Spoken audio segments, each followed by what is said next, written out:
Hello, good evening and welcome to episode 19 of Into the Jaws of Death, our homebrew D&D campaign following the adventures of the Crimson Dirks. It is very, very hot in the UK at the moment, so my brain has turned to jelly, so if it all goes off the rails, that is why, for future reference. One of our party is missing today because his partner has just had a baby, a little girl, and so congratulations, Ryan, and we'll try not to kill your character while you're away. So hopefully you'll catch up with this while you're not getting sleep for the next 18 years. Anyway, I am going to hand over the recap to Kevin because I know he makes notes, and he will tell us what has gone before, I hope. Okay, well, last session we started in Tristram. We did a little prep work, buying some new axes and just sorting our magical items out, some bits that were attuned, and just rejuggling all that, so all that was good. Then we set off towards the city of Pentegarn, and we decided to go the nice direct route. Rather than taking the roads, we just go cross-country. It turned out that Borin seems to be the absolute favourite of all things arachnid, and they want to shower him in hugs. Yeah, like that. Yeah, you know, like the old when the Beatles got off the plane in America and just that flood of kids just swarmed them. Yeah, imagine that with 8 legs on all of them towards Borin. None of us, just Borin. Lovely. And we dealt with some giant spiders in the woods. We went a little bit further, and just as we was getting close to the city, we suddenly came across a carriage with some bodyguards and some hounds. We tried to keep it a little bit quiet, so the rightful heir of the city wouldn't get noticed, and that lasted about 30 seconds, and Borin went on a hack frenzy. As we started going through that, we noticed these bodyguards were quite heavily armoured, and this noble, trying to see if I got a name for him, because that was Tristram or something like that. Yeah, I think we took the name from Diablo, didn't we? So yeah, he's Tristram of Pentegarn. Yeah, and we was going all through that, and then right at the very end, Calrook could no longer dodge all of the attacks because he got a little bit hemmed in with the dogs and everything, and he fell before we could go over to try and help him or revive him or anything, or his cursed coffin nails or something spoke to him at least and made him an offer, and then he came back dying for a drink. Quite right, yes indeed, and that was pretty much exactly where we were. There was a little adjustment I had to do because I had missed out a constitution bonus to the damage done, so I have fixed that now. And I've also written a power card for that particular ability. I have actually named it something slightly different to the book version of it, but it does exactly the same thing, has exactly the same mechanic. What we need to remember is that Calrook, on his next attack, can have your constitution bonus is 4, isn't it? Give me a second. Get me character sheet up. I think it is because it's 19, isn't it? Yep. Give me a second. Character sheet, constitution. Yes, 4. So you can, on your next attack, give yourself a bonus of 9 because you critted with your bite, and you got 2d4 plus 4 damage. You rolled a 4 and a 1, so that's 5. So you get you can have plus 9 next time you attack something. Nice. Yeah. So you can use that ability the number of times equal to your proficiency bonus. So you can use that 3 more times before you long rest. But yes, that is where we were. So Kararuk has actually done his action for the turn. Does he want to do anything else before we move on to the giant spider? Oh, I see a raised hand. Could we go to the map ribbon instead of... Yes, that's what I was I'm going very to say. sorry. Here we go. So let me fix that. We need that somewhere in the middle, don't we? So we want to ping that. There we go. Oh, I've just accidentally moved. Did I just move it? I did. Okay. Let's put that back where it was. So this is the view of the icy, snowy pathway towards the city of Pentegarn. Yes, Kararuk has just had his action. I don't know if he probably used half his movement to stand up, but you probably still have your cunning action if you wanted to use it. Yes. No, use my cunning. Go on. I was going to say, just looking at that guard next to Kararuk, he was also being held by my hold person. Ah, okay. So He was because you held him, but you didn't manage to hold the other guy, did you? Yes, sadly. Because he passed his thingamajig. I'm sure I've got a hold. Oh yeah, paralysed. That's it. It's the purple one. There we go. So how did I lose that? Oh, well, anyway. So go on, Chris. Sorry, what were you saying? I'm going to disengage and move over here. Okay. Cool. Well, they can't have attacks of opportunity since you disengaged. So that's all good. I am going to ping us onto this giant spider here, who is immediately going to have to take a... what kind of save is it for Spirit Guardians? Can anyone remind me? I think it's wisdom, but I'll chat it. Spirit. I think you're probably right, because that's what I was thinking.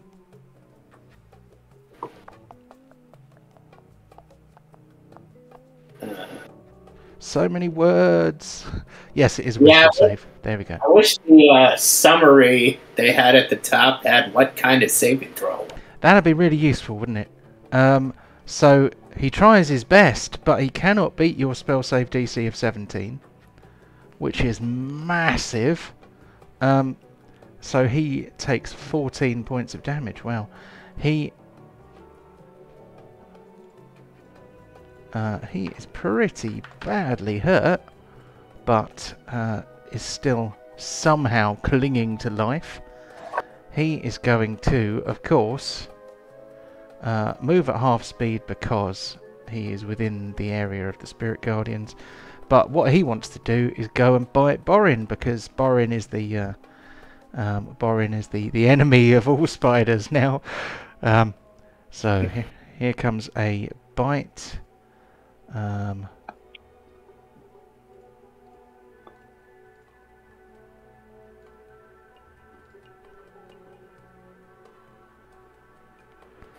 And it's a miss, sadly. So I think that poor spider is probably not long for this world, but on to the Pentegarn guard. He also needs to take a wisdom save. Oh, what have I done? I've just filled my chat with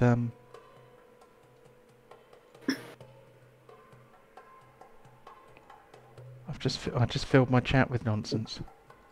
So ah, so he miraculously saves. Oof, and a bad roll, so only 5. 5 points of damage for him. So he is going to, if only I can find him somewhere. He must be under monsters. There he is. Pentegarn guard.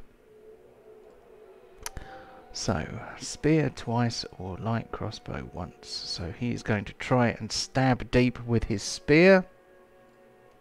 Bring it on. Oh, he intends to bring it on, sir. And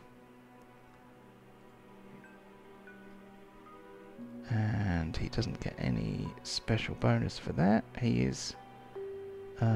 he's got a shield, isn't he? So he can only do it one-handed. All he can hope for is that he might break your attention by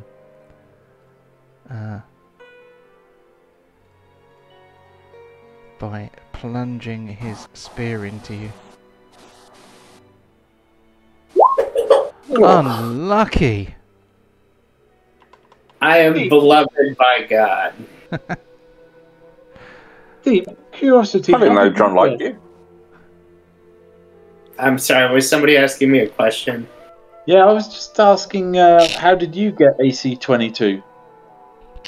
I'll break it down. I have a magic shield and magic plate. Oh, okay. That was like, hang on, I've got animated shield. That's why I've managed to get up there, because I... Yeah, well, yeah, Deep's got a shield, but he only wields his weapon one-handed normally, but he actually probably does more spell attacks than melee ones these days, doesn't he? Yeah. Right, on to young Mr. Borin, who has a spider breathing and dribbling down the back of his neck. Well, I'm hoping to do better than the first time I tried to attack at the beginning of a session. So, 2 big swings, 1. Yeah. Nice. So, scratch 1 spider. And then I'm going to move up to be behind. Now, if I'm behind him, do I still get the bonus? Oh, what, as in a flanking bonus? Yeah. Yeah, that's how it works. You need to have... you need to sandwich him in. The sandwich of death. And I get an advantage. Yeah.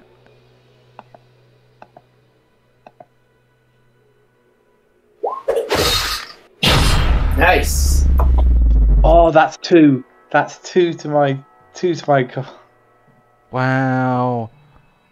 Wow, okay. Boom! That was, okay. That's on the list for damage dealer then. Oh. I just need 1 more to get to 70. Is it every 10, did you say, or every 20? Oh, every 10. Oh, okay. Someone find me a spider kill. Oh, no, wait. How many feet did I move? Oh, no. Can I move? How many feet did I use? 5, 10, 15, 20, 25. I can move 5 more feet toward... After Borin fells that guy, I'm gonna, look him in the eye and be like, hey, point that axe of yours at Kararuk. Ooh. I don't know if he's gonna work. And plus, I wouldn't know what's going on with Kararuk. I can't see him. I think the axe would go very well in my hands. Oh. I'm just like, that guy must be absolutely terrified. I mean, I've just from behind split a guy in 2 with 1 attack, straight through the head and now I'm looking at him going after him. Okay. No, leave him to me. Pop up there. Let him meet the taser. So does he has 2? Does he have to take the Does he have to take the save when you move it onto him? Well, no, it's only on his turn, isn't it? Yeah. He gets to wait until his turn. Yep. Damn it. Sadly, the lightning rod misses. That's it for me. Okay. So on to Pontos and Chewbacon. Okay, well, Pontos just digs his heels into the side of Chewbacon and just sets the girl off on a gallop. So we'll start off. So because he went more than 20, is that the tusk attack? Yeah. So It will ask you when you do the tusk attack whether you charged or not, and that will add additional damage.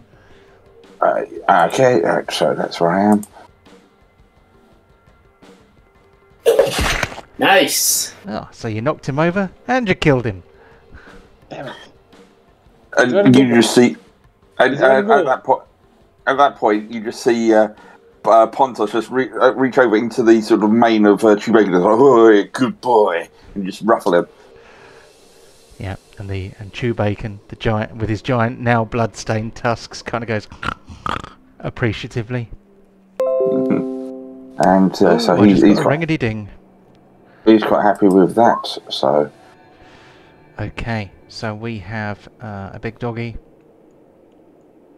So Kararuk is not hidden, so the dog can chase up to him quite happily. And he rushes up going arr, arr, arr, arr.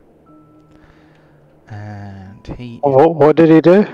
I mean just ignore that. It doesn't really matter. My ability you to heard make very well what happened. Yeah, that was a very, very poor attempt at making dog noises. I do know. That was good. So no cover, no auto crit, sadly. But he is going to try and knock you on your ass. First bite misses. These guys are trained to bite twice, like assassins. You know, double tapping. He has knocked you down. So before that happens, can I use my uncanny dodge? Because I don't want to fall on my butt again. You can reduce the damage, but uncanny dodge. So remind me how that works. Is that the one that reduces the damage? Okay. Yeah, give me a second. I don't know dodging it. I don't know if that will reverse the effect of being knocked over, though. I think that just... No, just the damage, unfortunately. Oh, there's no point in that then. Give me a second. Uncanny dodge. Yeah, that kind of gives that away, doesn't it? Oh well. It doesn't say I don't get knocked prone now. Sorry, start off with the level 1. The attack, see, use your reaction to halve the attack's damage against you. It doesn't say anything about avoiding the kind of side effects of attacks, though. So right, you can have 3 hit points back, but you're still on your arse. No, I'll just take the damage. I was trying to avoid being on my butt. Oh, I see. Don't like being prone. No, I've got bad memories of like 20 seconds ago of being prone. Yep. Okay, the noble of Pentegarn chuckles as he sees you flung to the ground by one of his faithful doggos, and he says, "Ha ha!" And I can't remember what accent he had last week, so so this is going to be completely random. But I imagine anybody who is a noble and attacks with the rapier has some kind of posh accent, so he's going to say, "Aha! I'll take full advantage of that, young man." And he is going to not only, well, he's going to flank you to give himself advantage, and he's got double advantage. Not that you can have double advantage. No cover, no auto crit, advantage. So he gives you a little slash with the rapier, and then he's going to do it again, because he can do that quite a lot. Okay.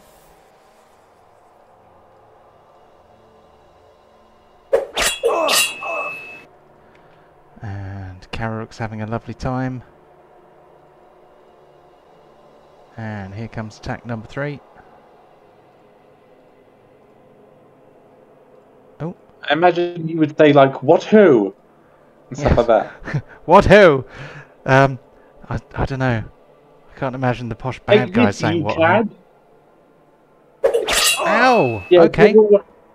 So I'll try and use uncanny dodge in that one if I can. Yeah, go ahead. Yes. Where's my uncanny dodge thing gone? It's probably a token action. There we go. Yeah. So that was 16, wasn't it? Yep. Boom. Okay. Whee! So Carrot gets back 8 hit points. The Noble of Pentegarn, after slicing you up a little bit, kind of laughs and says, I don't know what's happened to you, but I'll still kill you. Okay. Okay. Then... Not a nice person, is he? No, he's afraid to take me on one-on-one. He's had... don't know how many dogs on me. Like, come on, you coward. You can take me on one-on-one. Let me get to my feet and we'll see where we go. Only a fool gives away his advantage. Is it a wisdom save to escape the effects of paralysis? It is, isn't it? Wisdom 16 at the end of their turn. Okay. So, is he free? He is not free. He is still paralysed. So, on to Char, who I've just realised is either perching in a tree or floating through the air. He's flying. Last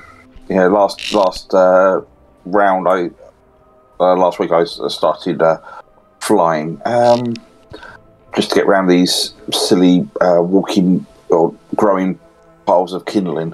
Gotta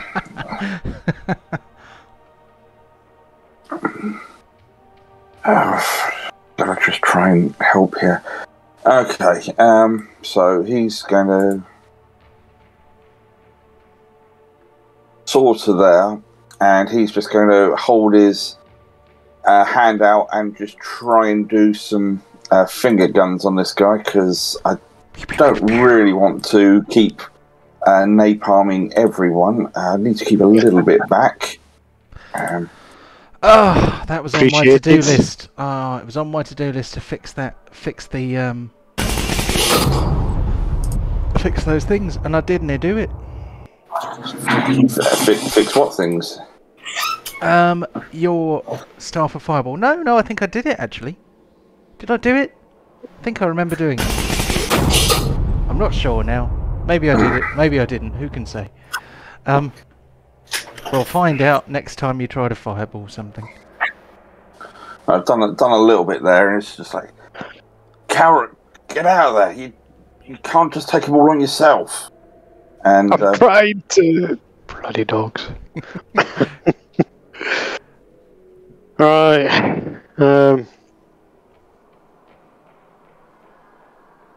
How do you attack if you're prone? Can't you? I think you can attack if you're prone, but you probably have to attack with disadvantage. I'm just going to see what it says about the condition prone. I know when you're prone, you have advantage to save from range attacks, but disadvantage to melee attacks. Yeah. So your only movement option is to crawl, unless you stand up, which thereby ends the condition. The creature has disadvantage on attack rolls. An attack roll against the creature has advantage if the attacker is within 5 feet. Otherwise, the attack roll is disadvantage. So, basically, if you attack from the ground, you do so with disadvantage.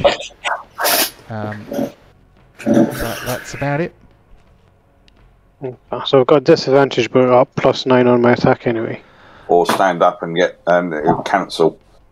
Yeah, I mean, you can spend half of your movement to stand up. Okay, let's start with doing that then. So I'm going to stand up. Yep. So, Karuk stands up. Then I'm going to attack the chap with my ice dagger. Okay. So when you get 9 in the miss. Yeah. Make sure you add it in the miscellaneous box, which is exactly for this sort of thing. So I just add 9 to miscellaneous. Yep. Yep. Do I get advantage because I just stood up when he might be a little bit surprised? No. Standing up is not really a very surprising activity, in my opinion. Okay. Is it sneaky? Is it sneaky? Okay. How would you get a sneak attack whilst you are in fact being flanked by 2 enemies? Well, because The chap's just seen Char flying over some bushes and zapped him, so he's probably got his attention over there, and I just stood up and went, shh. Nice try, but no cigar, I'm afraid. No, that was a nice try. So 31. Not bad. 14. Alright, then I'm using my cunning action. My movement is half, so my movement is about 35, I think, isn't it? Yeah. Just double check. It's just possible that you may actually supposed to have had an increase in your movement speed, which I've just realised that I may have neglected to give you. I don't think there is. Okay, well, we'll come back to that one if. He's a wood elf with speed 35 anyway. Oh, so right. Yeah. So he's already got a bonus 5 feet, hasn't he? Okay. Alright, then I'm going to go 5, 10, 15, and I can't hide or anything, so I've used my cunning action, so I'm just moving out of the way. Are you taking cover in the bushes there? Yes, because I've got Fey ancestry, so I can actually hide, can't I? You'd still need an action to perform that, though. Yeah, it just allows you to hide in a lot weaker cover. Yeah, it doesn't give you an extra chance to hide, I'm afraid. No. Okay, in that case. I guess that's probably it from Mr. Carryrook. Yes. Right, let's move on to our man Borin, who doesn't seem to have anybody to kill at the moment. Yet. The term is yet. Oh, it's a new turn, isn't it? Hold on a sec. Let me just roll a dice. Oh god, are more going to show up? Oh, you're in luck. You're in luck. They're caught in traffic. They just keep coming. Oh, for God's sake. Okay. Right. If I dash, I just do double movement, and I can't do anything else. Yes, it would. Yeah, it would cost you your action to dash, which is double your movement. Okay. Exactly. Well, if I've got boots of leaping, I've got 10 feet before I actually get to the horse. Now, can I go under, or can I? So, can I go under, or can I go over with the leaping? The horses are dead. Oh, yeah. I think the horses have been turned into glue. They've been turned into dog food and glue by the spirit guardian, so you can just walk over them if you like. Really? Okay.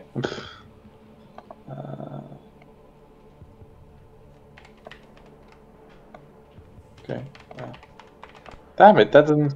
I was hoping we could get a cart ride there. 5, 10, 15, 20, 25... Unfortunately, the Spirit Guardian just blended them. But, I mean, you could potentially... 50 feet? Oh, that's double your movement speed, that's fine. Okay. I mean, you could hitch up Chewbacon to the cart instead. That is a very good point. That's our mode of transport when we get back, and then that's like, fight me! Ah! And then that's it. Okay. On to deep. Okay.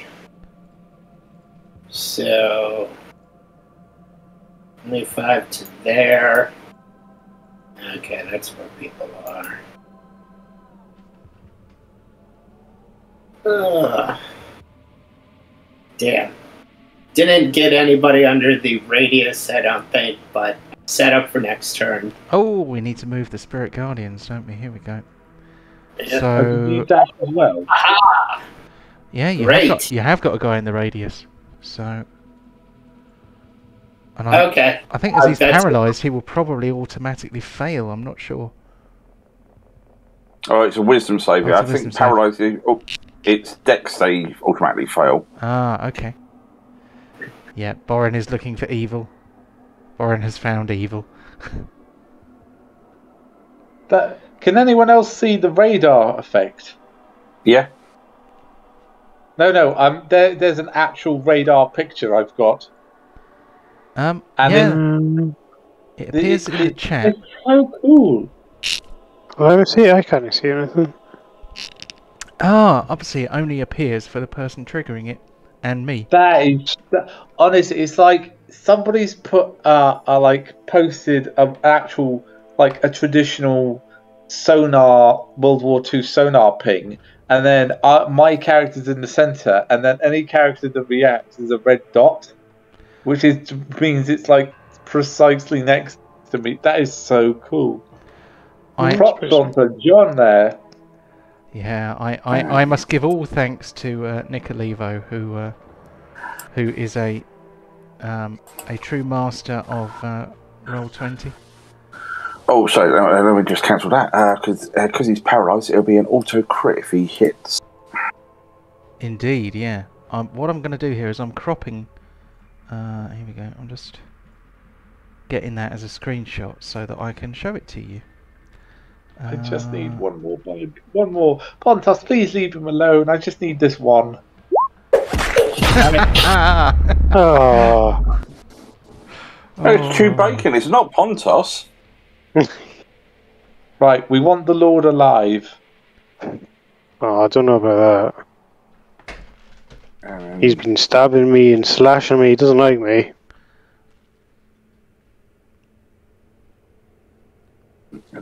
Keep him alive for a little bit. Deep, how did you get... I understand how Chew Bacon got across here, but how did you catch up? Did you dash as well? Chew Bacon's got quite a fast move speed. No, I knew why Chew Bacon and Pontos had.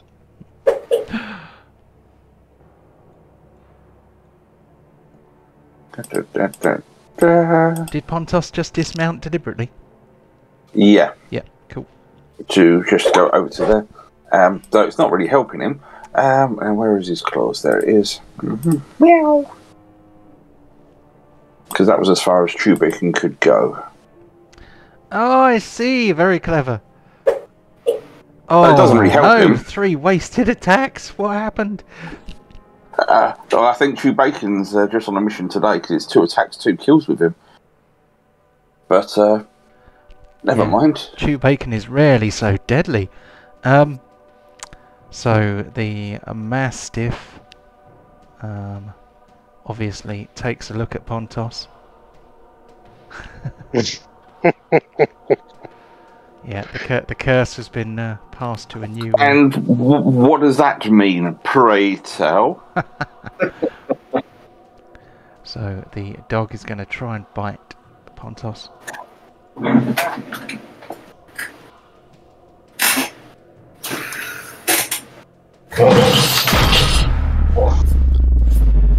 Oh, that was not very damaging, but it's nice. It's nice to actually get a hit on these super armored dudes. Tell you what, guys, I'm thinking we keep that coach forever. That's our means of transport.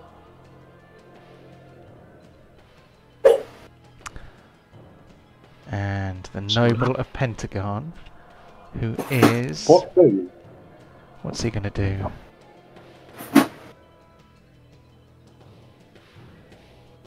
He is going to sneakily beakily... No, I don't know. Maybe he's not going to do that.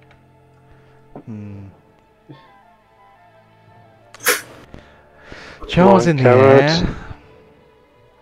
So he is going to come over here. He's going to share the love around a little bit, so he's going to try 1 rapier attack on Pontos. Sadly with no advantage because the dog didn't manage to knock anyone down. Oh! He puts a neat little scratch across Pontos's oiled pecs. And he laughs evilly as he does so, as a few drops of blood land on the snow. He's like, yes. I bet you're not used to people hitting you. Admittedly, 18 points of damage is enough to kill 4 4.5 commoners. But Yep, you get the impression this guy's probably had a bit of practice at killing commoners. Take that, you foolish oaf. And he gives Kamaruk a little slice as well. And then he's like, what shall I do with the third one? The Mastiff. Oh. He is going to... I'm going to decide with the roll of a dice. Oh! I just tried to roll a /RD. So, they will want the D. He is going to attack Kamaruk then. Oh. My pale friend. You're going down again. No one's ever come back to life after I've killed them before. You didn't kill me, my friend. Ah! Okay. This Awesome. could be a problem, so... Your blood, Kamaruk, you made the floor slippery. Yeah, There's a lot of it lying around. Oh, he stays on his feet. Perfect way to capture him. Right, on to Char. Oh, I'm looking at the wrong character sheet. Let's go to the correct one. Oh, come on.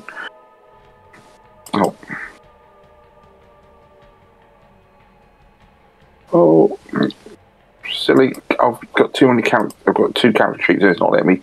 Right, behave yourself. Okay.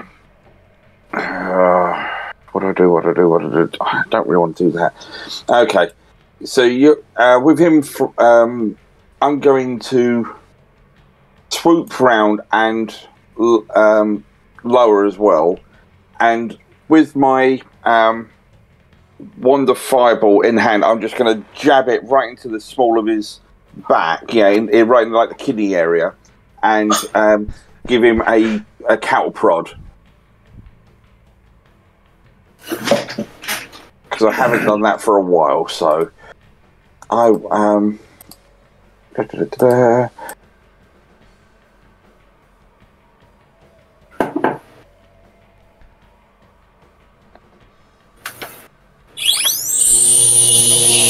Ah!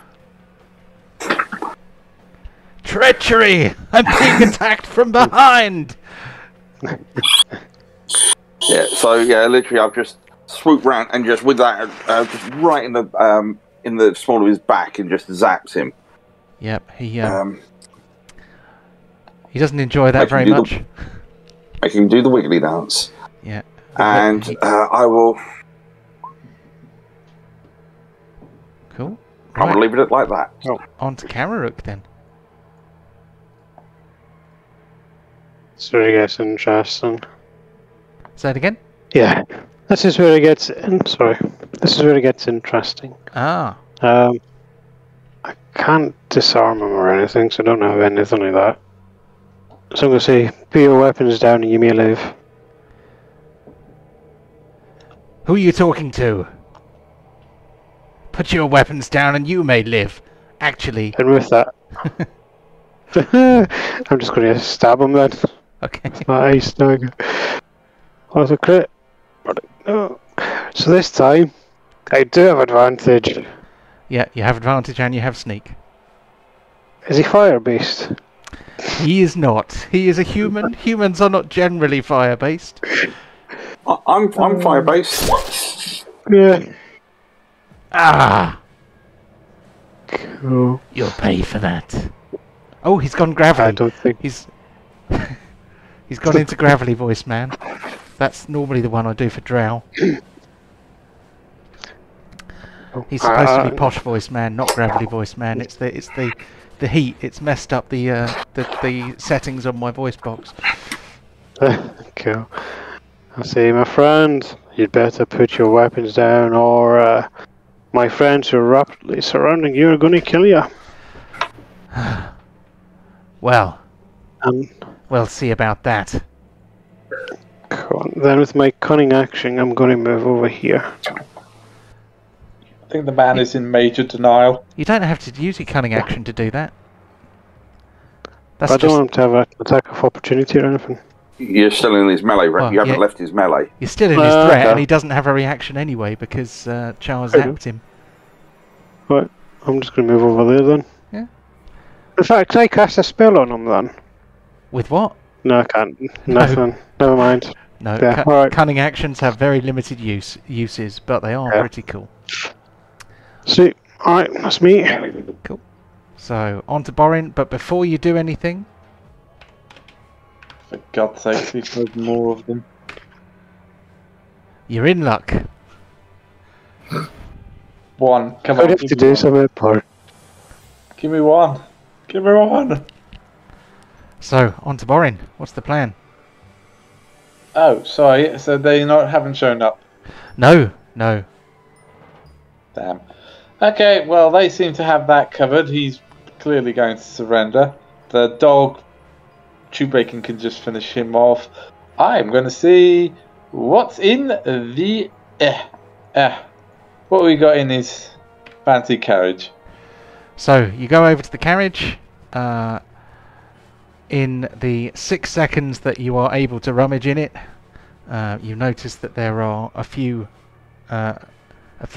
boxes, chests and bags, but you don't really have time to look at any of them yet. So, on to Deep. Okay. Oh, he's prone, so I don't even have to set up advantage. He's not prone. He's not prone, but he is zapped. Oh, okay. Well, in that case, I will just step to there. Alright. Do we need a bunch of pool cues and someone singing "Don't Stop Me Now" as we go round him at this point? Oh. Okay. This time. Advantage. Lesson strike. And I'll just... Yep!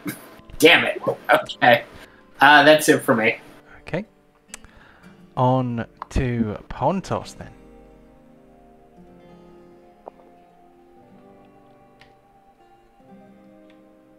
Hey, stop that. Right, so that's that. And then he is going to...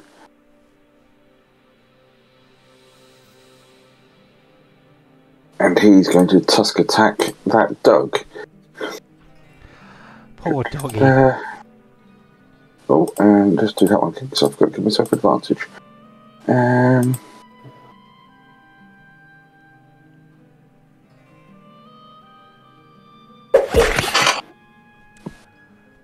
Ouch.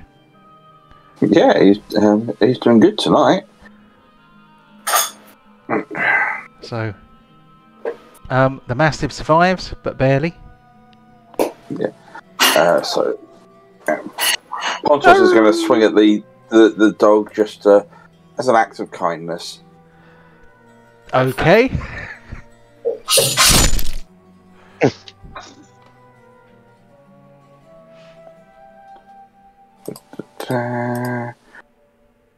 And this will be a non-lethal attack. Just stating that now. Okay.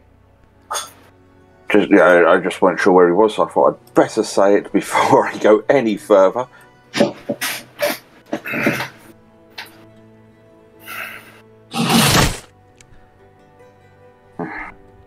Okay. Yeah, he's just quite happily now, just like, yeah, and there's a doggy and I hug it. Okay, you then. And I hug it and pet it and squeeze it. I'm going to turn my spiritual guardians into non-lethal damage. Can you do that? Non-lethal spirit guardians? I have no idea. It's your... That's I interesting. could roll for it. Well, let's have a quick look. It's a very, because technically non-lethal, you can make any attack non-lethal by the letter of the book. Though there is arguments for common sense, depends how you want to play it. Because like I can do a non-lethal fireball.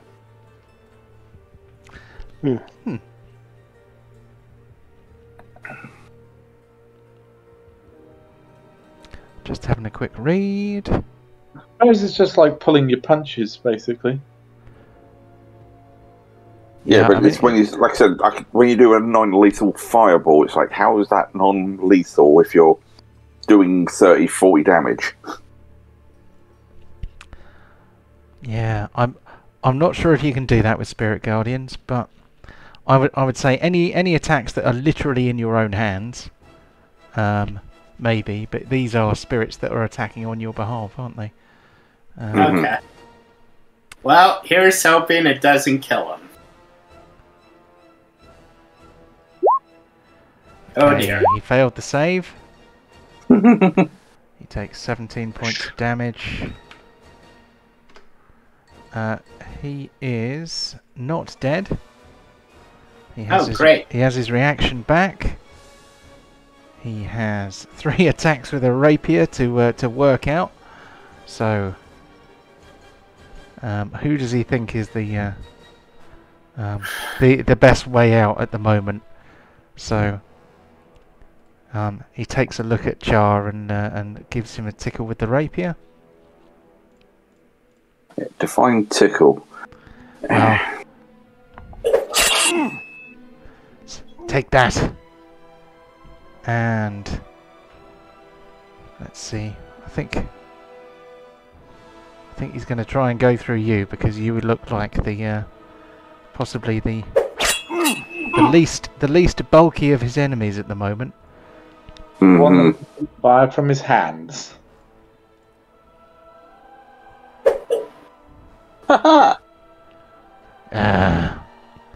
Well, he having failed to clear a path is going to leg it. So that's 10, 20, 25, 30. I do realise that he will attract some attacks of opportunity. And he's moving at half his movement speed. Yes. I was counting that as on the way through. So he legs it, which will allow you guys to give him some attacks of opportunity. All 4 of you. It won't be me. Okay.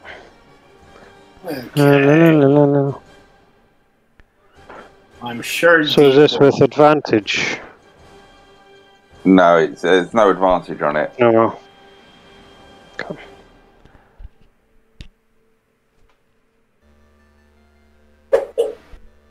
Shit. Ah, good start. Oh no! Oh my god! Your blood is just making everything really difficult.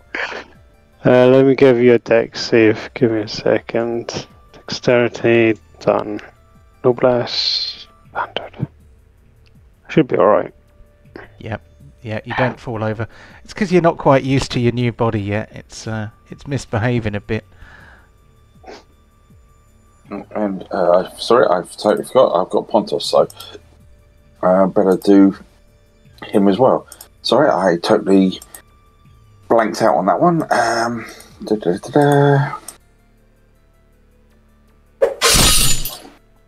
Ah, he says.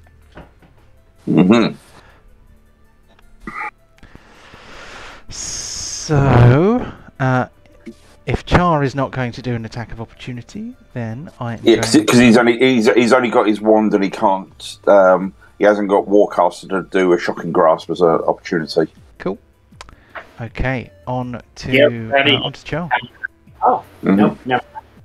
So, so you could still make an unarmed strike.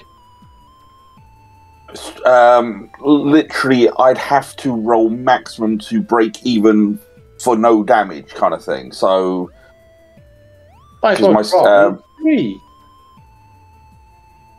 Unarmed attack only does your strength in damage. my strength is negative. Is it really? Yeah. Well, I'm more brains and charm rather than brute strength like you lugs.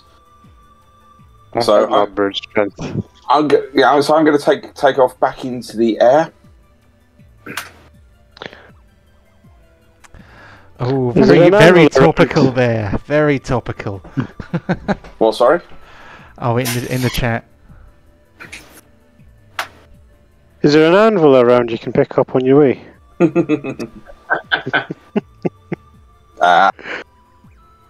Yes, and I literally, with everything that's just been going on with this whole kind of us trying to discreetly make our way in, and this has all gone to hell, and this person who is in a high seat in the city is identified, and and then just getting stabbed like that. He is just not in a good mood now, and so he just holds out his wonder fireballs, and he's just letting a shot go. Oh, he's gonna fireball the guy. Okay. he is not in a happy mood anymore. I can imagine. Okay. And so let me just come on out. I cannot drag you need to revive him. I cannot drag Come Okay. on, just behave yourself. I don't know why it's not letting you do it, so I'm gonna have a quick look at it and try and work it out. Yeah, I just cannot for no reason. I cannot. But basically, I would be kind of have another go. See if it works now. Yep, now it is. Cool. I think I know what's happened. Literally, it will be kind of almost just off map sort of thing. So it doesn't get any of us, just him. If that makes sense. Are you feeling alright? Is this the first fireball you've actually loosened? I'll do you've not hit any of us? Is that better? That's more to yeah. That is following the story, I guess. Oh no, sorry. Let me do it like that. I don't want to get chew bacon. Yeah, sort of, yeah. If I do that, yeah. No, it's just. Yeah, I like that. Just behind, just sort of behind him, just almost off, just slightly off the map, so it only gets him. Cool. Okay, that's fine. Okay. Where are you? Right. So yeah, wonder fireballs on you. Yeah, it's just a standard one. So did I fix that, or is it exactly the same as it was before? In what sense? Is the DC correct? Oh, no. The DC, no, it's still saying 16 where it should be 15. Right. Okay. Duh. So I obviously didn't fix that. It's been a bit of a weird week. Don't panic. Oh, I rolled, was it a 4 1s? Oh, no wonder that was so low. Damage. Still getting used to this stick. 24. And half on save. Does he save? He does indeed save. So he takes 12 points of damage. He doesn't look like he enjoys it very much.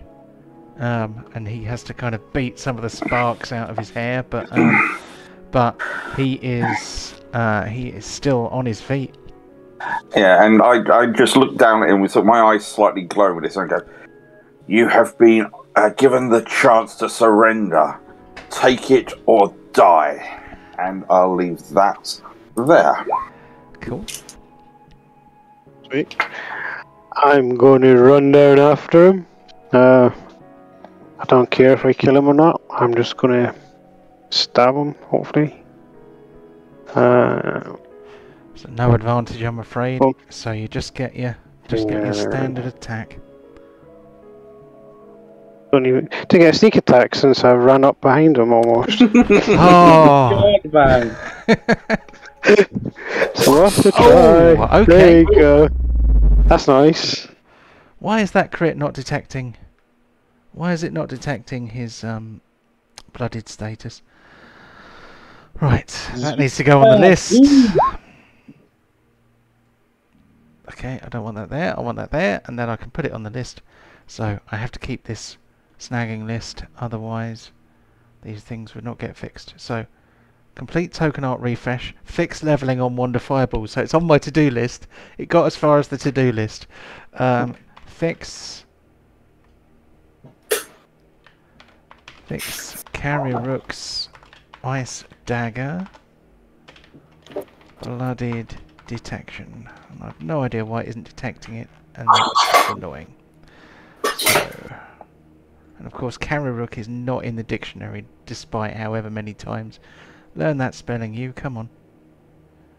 Add task. Okay, so hopefully between this week and next week, I will be able to fix that. Yeah, If I can work. Thing, don't worry. Oh well, it's a point of professional pride that things work. Okay, so Carry-Rook has given him a good stabbing with the ice dagger, giving him maximum cold damage, so he shivers visibly. I just realised it did 1d10 for crit cold. Shouldn't crit cold be 2d10? Yeah, it's all dice that get doubled. Yeah, because it's a 1d4. Okay, it doesn't. Can you roll us another d10, please, Chris? I will indeed. Here's hoping for a 10, because that'd be pretty sweet. Yeah. 3. Okay. Oh. So. And yeah, so the damage isn't even right either, so that's terrible. So I hang my head in shame. In the meantime, while I'm hanging my head in shame, we'll move on to Borin. I'm just going to very quickly do a random dice roll to see whether an event occurs. It certainly does. So we need. Oh, how many dice did we roll last time? Was it a D6 or was it 2D6 or was it 2D4? I think it was a D6. It was a D6. Can you roll a D6 for me, please, Borin? Sure, I can. Yeah! Yay! That's excellent. Okay, so, as if by magic, a number of giant spiders, which for some reason already have all their hit points taken off, which must mean that I've accidentally made them into non-mooks. Yeah, that's not right. There we go. So we want to make sure that these are mooks, because we need lots of them, don't we? And that what is mook mean? It's a roll 20 thing. So if you have multiples of the same monster, and you oh, that's squeaky. That needs some oil, man. Yeah. That was a cool sound effect, that was. Yeah. I thought it was the spiders. 1, 2, 3, 4, 5, 6. So, yes, if you have multiples of the same monster, you have to unlink the HP stat to the token, because otherwise changing the hit points of one will change the hit points of all of them. So making one which has its own unique hit points, that's called making a mook when you're using Roll20. What's their initiative? Yes, indeed. So we will preserve your initiative, and we will add many spiders. So that... Oh, these guys both have 16, so I'm going to move them so that they are after you rather than completely missing their turn. Borin, it's all yours. Suddenly, 6 giant spiders kind of jump down out of the trees. Yes! They so they look really angry. Okay, so I leap on top. Oh, hello. Everything's gone black. I'm trying to get on top of the... on top of the carriage, but okay, there we go. Is that right? Yes. Okay. Everything's kind of blacked out. I'm trying to be on top of it so I can have a 360 degree, but I think what's happened is you have walked into the tree trunk, quite likely. There we go. Yes, yes. So that's the bowl of the tree. So you were inside it. So you've just walked straight into it again. So stop walking into that square. If you walk into that square again, the tree will attack you. But I mean, I like the carriage is over it, so I didn't like. The carriage is here. Right. Okay, that didn't help. So that you're next there, to the carriage. Yeah, the carriage is on your left. Okay. Fine. Okay then. Okay, I'll go through the carriage. 1. Oh, hang on. Can I make that 5, 10, 15, 20, 20? Yep. Okay. Go through the carriage, around, and into here. Okay. So I don't understand. I don't understand why you've done that. So they didn't get attack of opportunity whilst I tried to get to this one. You were standing here. Yeah. All you had to do was move. All you had to do is. Why did you move through? You need to refresh your desktop, Michael, because obviously something's gone wrong with your view. I'm going to put you back to where you were, and then you hit Control and F5 at the same time, and then hopefully you'll see what the rest of us see. Because at the moment, you don't appear to be responding to the world as it appears to me. Because there's a tree trunk. There's a tree trunk here. There's 2 empty spaces down below you, and a giant spider right there. So. Oh no, sorry. I just didn't figure I could walk over the wheel arch, but okay, boom. Do you guys see what I'm seeing? Yeah. Okay, because the carriage is not in your way in the least. Okay, I am seeing the carriage is in my way. Hang on. Right. So did you refresh like I just asked you to? Yes. Right. Is it still there? Okay, it's no longer. Yeah, it's just moved. Right. Okay. So you can move south and then attack the giant spider. That's fine. And he's just disappeared. Line. Oh, he's come back. Yeah, that's the direction. That's the direction it went. Yeah. So the wheels were here. Yeah. So okay. To the right. Yeah, you just sometimes things end up in the wrong places on your map, and if you do a refresh, then it goes back to where it should be. I was thinking, why is he trying to climb through the tree trunk? Tell you what, I'll take that one, and I'm going to do a sweeping attack. How many of these more? First, I'll do the first one. Okay. So, can you remind me how sweeping attacks work? Basically, I use the same. If I successfully make an attack, again, I can sweep with it within any creature within 5 feet of me to make an addition to make that hit. Also hit this another opponent, but I only do D8 damage. All right, so it does the superiority die. The slashing effect comes into play. So, here we go. When you hit a creature with a melee weapon attack, you can expend 1 superiority die, ouch, to attempt to damage another creature with the same attack. Choose another creature within 5 feet of the original target and within your reach. I think it qualifies. If the original attack roll would hit the second creature, it takes damage equal to the number you roll on your superiority die. So they're identical, so that attack would also hit that creature.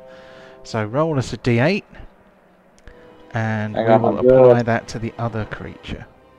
I am just checking how many superiority die I have left. That was my last one. But I do have second wind, which I will use in a moment. And that one takes an additional 5 damage. Okay, so 5 damage off this guy. So I guess you could just kind of swing round and the axe cuts through one and then also cuts the other. Okay, and then you have a second attack, I think. Yep. And that makes the full 10. Cool. Okay, so what happens? Nothing immediately appears to have changed, but it feels like, you know, when your mobile phone vibrates when you get an app notification. It's sort of a bit like that. It kind of goes in your hands, as if to say, "Aha, a thing has happened." Anything else from Borin? Just second wind, and the brooch of bleeding affects this guy now. Oh yes, I keep forgetting about that. So he has 1 wound from a weapon. Attack from you. Okay, so I am going to click forward to this guy here, who is going to use his cunning spidery legs to climb over the carriage, and come over here next to you. Standing. Come on, man! I don't have riposte anymore. But fortunately, these guys are so big, they can't all attack me at once. Yes. But they can have advantage from flanking, so... And even so, they have trouble hitting Borin. So this one...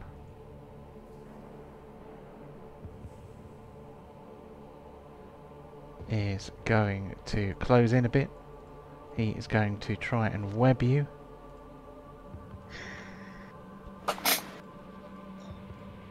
I don't even know what it does. Oh, if you get hit, you'll know. Well, if it's I can't move, that's not much of a problem for me. Okay. So... Oops. Gotta get this guy on my screen. Alright. Okay, so I lose concentration on Spirit Guardians, but this asshole is held. I'm going to take out my rope and start wrapping it around my friend here. Okay. And, oh. Oop. Cool. Okay, this chap here is going to...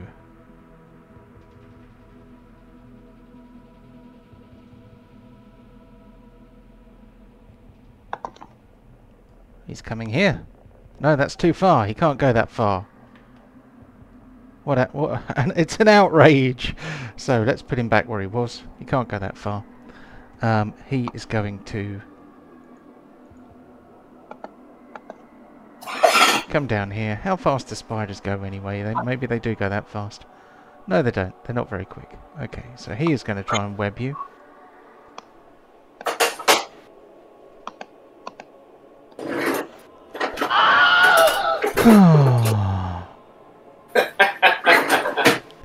Sadly, he is not in melee range, so that one doesn't count. But we are on to Pontos.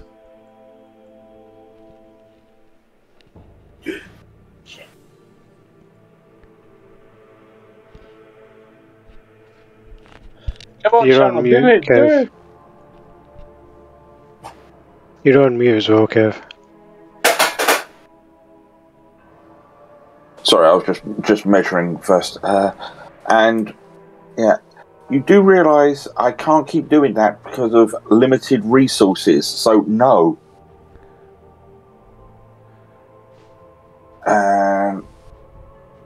You've only used one. I can tell you exactly how many I've used. I am not using any more. Ah. No means no. So, and he's just going to charge into there. So, Chewbacca first off. Yep, and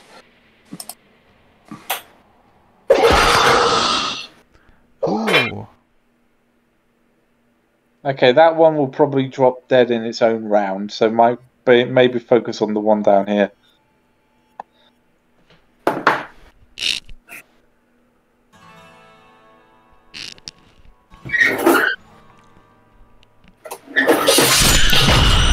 Good one.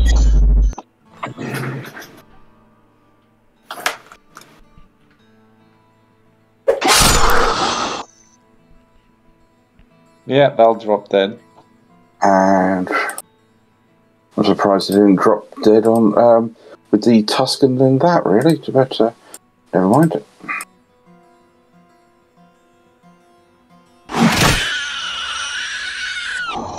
Oh, he didn't get a chance to bleed to death. Yeah. No. And that would be Pontos done and dusted. Okay, so let's bring the camera over here. The Noble of Pentegarn is going to attempt to shake off his paralysis. His chances are probably pretty slim because it's a DC 17. He doesn't do it. He's looking at you with contempt, but he is bound by your spell for the moment. Follow your lord's commands one way or another. Yeah, he's grinding his teeth. That's the one movement he has left to him. So I am going to sneakily take a. What is a relevant skill or ability for tying people up? Do we think?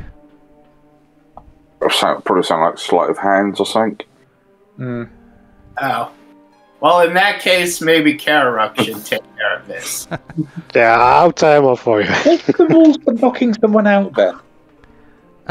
Basically, you just take away their hit points, but say that you're doing it non-lethally. Kararuk, if you are tying him up, well, we better wait for your turn for that. And it is in fact your turn straight after Char, so we'll do Char first, and then Char. Exactly, that's what I mean. Spells, it's like, yeah. Non-lethal power word kill. Circle of Death, non-lethal. Yeah. Yeah. Char is with everything that's going on, his flames are burned. He is just hot head at the moment. He doesn't give a crap. He is just lashing now.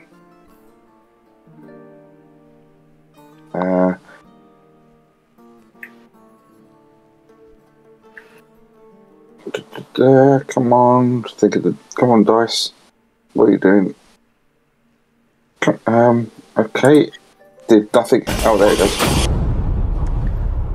Wait, you killed him?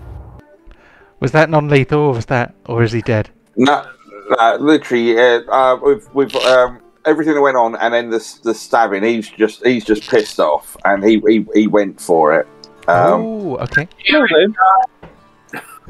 Yeah, no, that's what I was saying. He just, with everything that's going on, his hot-headed nature is just chipped in. He's like, I've had enough of this, and just blasted. And See, my mistake was accidentally revealing the secrets, but we could still get the information from him. You've killed him. There's no way of coming back from that. I'm just going to look at Deep and just shrug my shoulders and goes, "What then?" Okay, I'll tell you what, we are roughly at the halfway point. So let's take a quick break. We will mop up the final resistance after we come back. So let's call that about 10 minutes, a little after 10 past 10 in Universal. What does UTC? No worries. What does UTC stand for? Universal Time something. Anyway. Relative time. Let's just go 10 minutes in relative time. Yeah, 10 minutes from now. Right. Oh, what have I done? I've got to fix this now.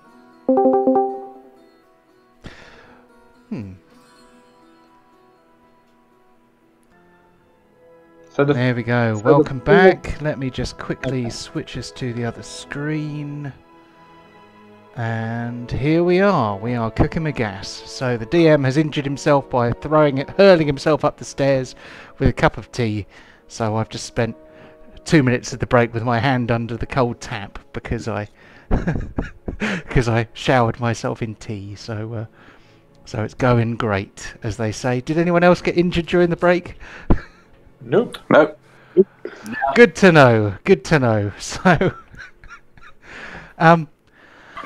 back to the combat. So Michael has asked an interesting question about his axe because he got a discount in the number of souls he had to collect, and he asked whether he would still be able to get the same level of power-ups.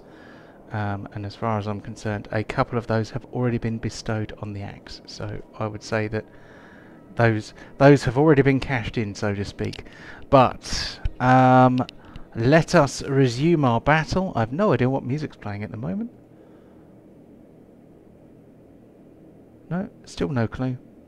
When you play some playlists, it just kind of goes on to something else. So I started with Diablo, and now I've got something completely different. Anyway, Kariruk, you are next. The person you were standing next to has just been turned to ash, but there is still a fight going on. So, Okay. So is his body still there? Is there anything on his body that I can search? Well, you can, but bear in mind that while we are in the turn order, you only have 6 seconds to do anything. So Kariruk can start searching if he likes, but he will not really have time to find anything. Oh, okay. Right, so I will use my movement then and go 5, 10, 15, 20, 25, 30. And try and come up to this fight. Push my dagger away and I'll pull out my longbow. Cool. Okay. So this spider here is clearly quite interested in Borin. What's it going to do? It's going to climb. He's going to squeeze between the other two spiders. And get to there. Because if we let PCs squeeze past each other, then I think spiders should be allowed to do it as well. So we are going to have a bite with advantage against Borin. I just realised he's just neatly climbed in between two enemies. So actually, you have no reason to disagree with me on that one, since it kind of works in your favour quite heavily. So here comes a spider bite for Borin. Oh, I finally got a hit, but he's saved for half damage. Oh well. Aren't I immune to poisons as a dwarf? Or resistant? Resistant. So that probably means... hold on. 5 health back. Well, it won't be 5 health back because he's already saved for half of the damage. So it will actually be 2.5 back, but we'll round it down to 2. Okay. Well, since none of them have actually been hitting me recently, that's not a problem. But if they're going to continue doing that, we might need to affect the coding that I am immune to poisons. Impossible. That's far too complicated, and I'm not doing that. Well, I'm resistant to poison. Okay, we can just change it afterwards. That's a lot easier. No. I'm saying in the future. They'll be dead at the end of the turn. Okay, on to Borin. Okay. Ooh, you hurt me. Congratulations. Prepare to die. Yeah, stat with advantage because two Bacon's behind him and 1. Ah, he says.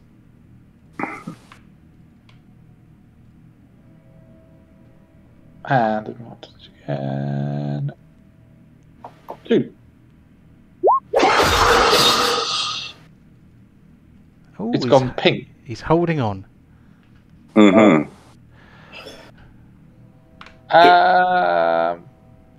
Okay, well, Deep and Pontus are probably going to kill him before his turn, so yeah, that's all I'm going to do. Okay. So this one here is going to enjoy the benefit of advantage while he can. Dun dun dun. And he misses. A 3 and a 1. That was terrible. Okay, this guy here, he is going to try and web Borin. And he misses. On to Deep. Alright.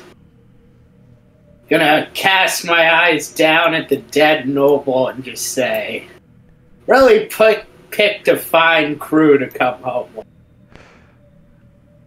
And then, walk over to there. Toll the dead. Dong.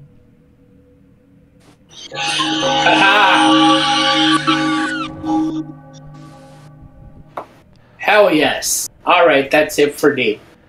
Good job. Okay, on to Pontos.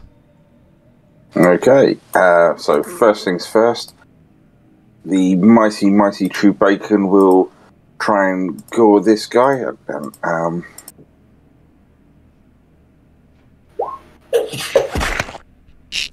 It begins, and then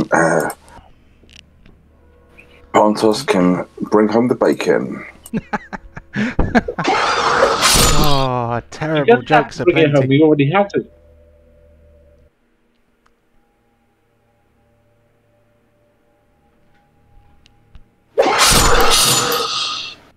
Oof. Resilient little thing. And where are your claws off? There it is.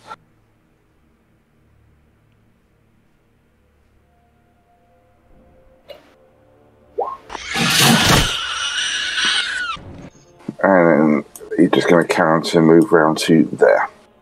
Okay. You have 3 attacks. Because of his lovely claws. Yeah, he's got extra attack and 1 attack which comes out as a bonus action. Oh, lucky bastard. So I'm just going to swoop round to there, just look at this thing and just put my hands out and just try and give him some fire guns.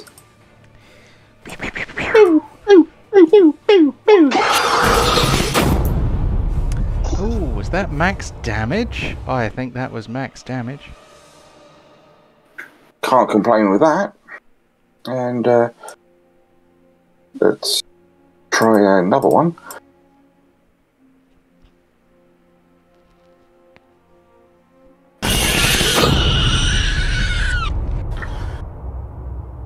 And just as I'm up there, I'm just glaring down at Borin at this moment. And that'll be the end of my turn. Okay, I think that's the end of the battle. So I'm going to attempt to close down the turn order. And it will probably bounce back because it seems to do that at the moment. No, it's letting me do that. Okay, that's fine. So the battle is over. We are out of the turn sequence. I think the party's got quite a lot to talk about. So I'm just going to be quiet and listen for a bit. Yeah. So yeah, I'm just glaring at Borin where he was before he just decided to scurry into that carriage. And he's like, "You mindless, so psychotic, stone-eating moron! We couldn't leave anyone here alive. Why did you have to announce who he was? He said a different name. We're trying to get in here quietly. We could have asked him some information. Yeah, he said he was one of the lords of this area. We could have found out anything. Once you told him all of that, you believe a single word that we could have got out of his mouth? What were you thinking? Are you just some psychotic idiot? Just all brains and no brawn? What is wrong?"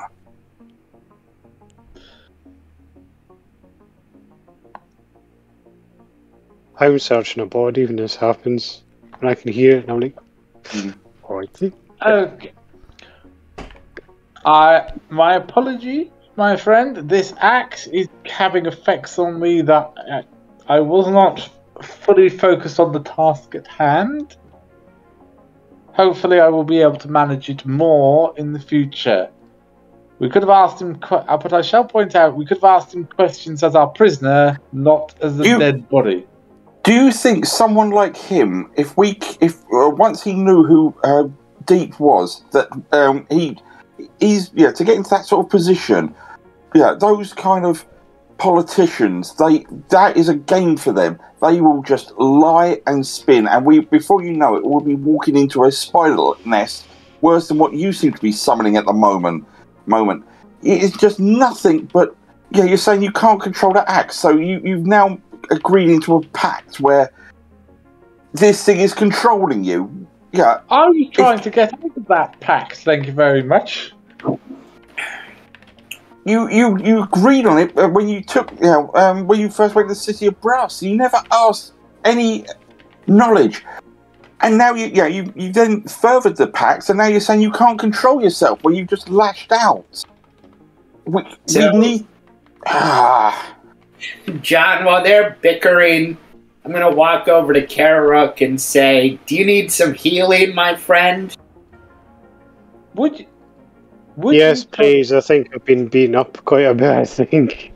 Okay, so, John, I'm going to cast a string of spells. Yeah, cool. I'll show you what I'm doing. The first two are going to be Cure Wounds. And then I'm going to cast Greater Restoration to try to fix whatever has been broken inside of my buddy. Oh, okay. Why is it giving us those things in the chat? We don't need those. But never mind. So that's a bit of healing. Thank you, my friend. Sure. Okay, so those are the two Cure Wounds. It's not processed. Only one's come up. Have you done a second one? Yeah, I don't. It's like lagging or something. I'll put it in again. Okay. Watch it. Second, like 17 will pop up. It has been known to happen. So I'm just going to have a quick read of Greater Restoration as well. So,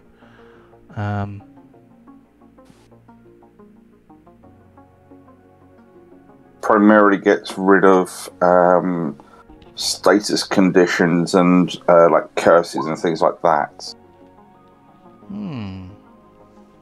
Yeah, it does. I'll just chat it. Most notably, it can get rid of a cursed item. Yeah, one curse, including the target's attunement to a cursed item. Okay. God, I didn't realise you had that. Okay.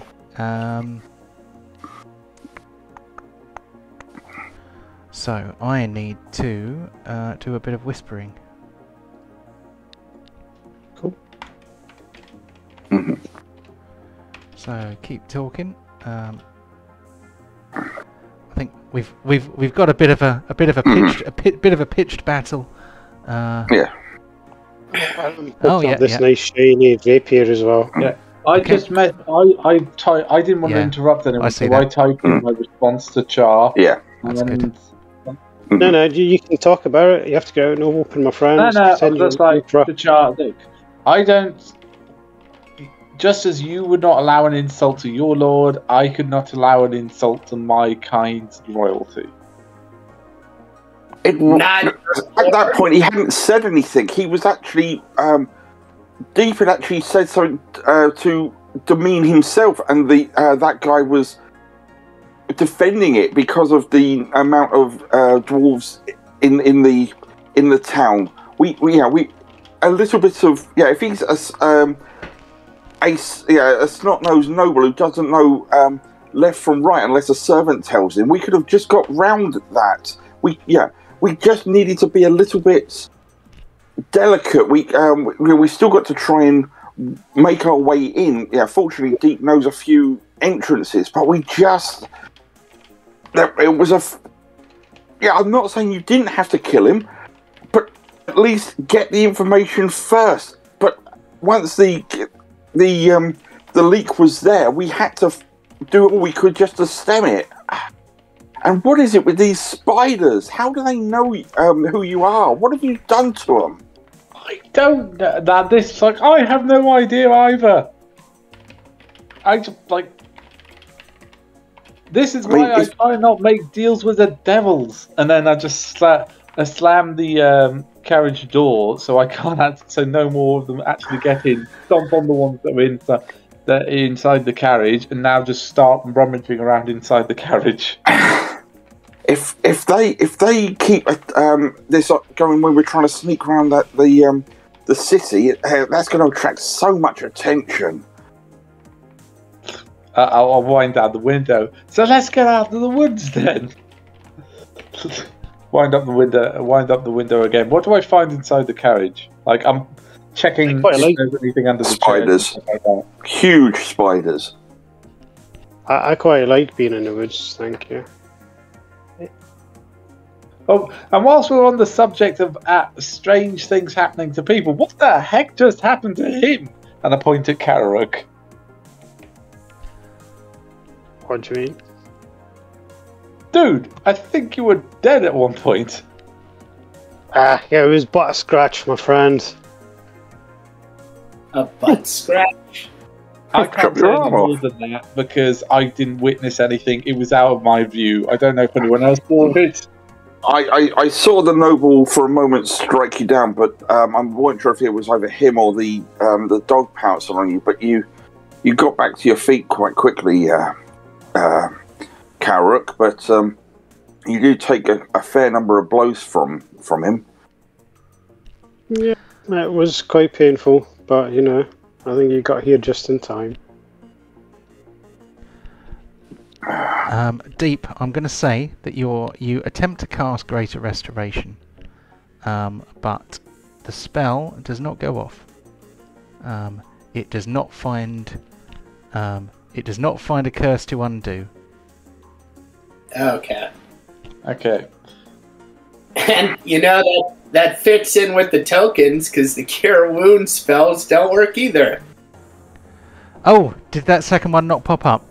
It's probably... Yeah, I think like 12 now. It's not working. Okay, I fully suspect that the sandbox has crashed, so allow me a second just to restart it. There was an error communicating with the quantum roller, whatever that means.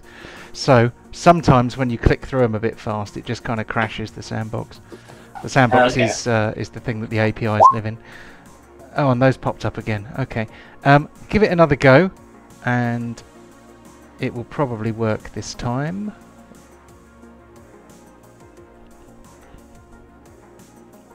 There we go. There. All right. Thank you, friend Deep. Hope you're feeling better, my friend, and I hope you're not planning on drinking blood. I don't think I've ever drank blood. Strange. Okay. Well, not a good time to start. Just putting that out there. That's a strange comment. I mean, we've known Kararuk for a fair while now, Deep. We never seen him do anything like that before. Yeah.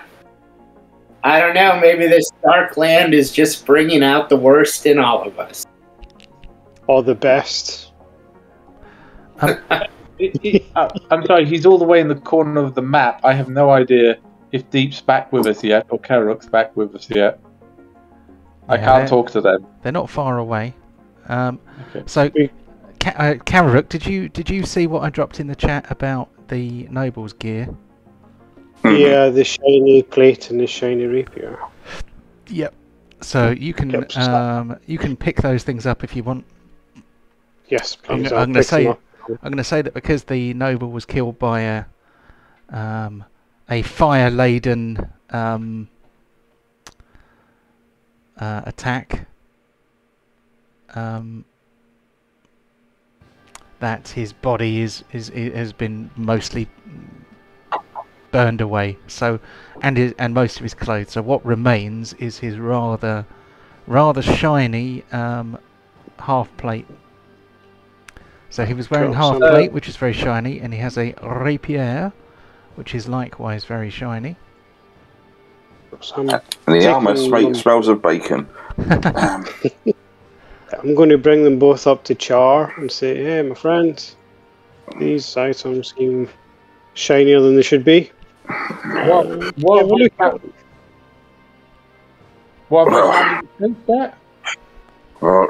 let me have a look in case we pick up any more possessed, cursed items. Just saying that as slightly louder over my shoulder, and I will ritually cast Identify on them for like 10 minutes while Deep's doing his first aid on people. Okay. And sorry to interrupt. That's right. Ask Pontos and Borin and Kararuk if he's up to it to start pulling the bodies and whatnot away from the road so people don't find evidence of this. Cool, you can definitely I'm still waiting on what I found in the carriage, but I will do that straight after, as well as make this carriage not look like it used to be the Lord, and then obviously we can turn it around and hook Chewbacca up to it. Yeah, that's true. So, let me get to that in a sec. We will deal with these items first, because Char is ritually casting Identify. I assume he's not flying anymore, so I'm going to take away that token marker there. No, I sit down to just lay out the items and just a few little wisps of flame of different colours just in a circle just form as I place these items in the middle, just as I try to ascertain what they are to make sure they're safe before we go any further. These are high quality but relatively commonplace magic items. They bear the a little mark which appears to relate to Pentegarn. So these are Pentegarn manufactured magical goods.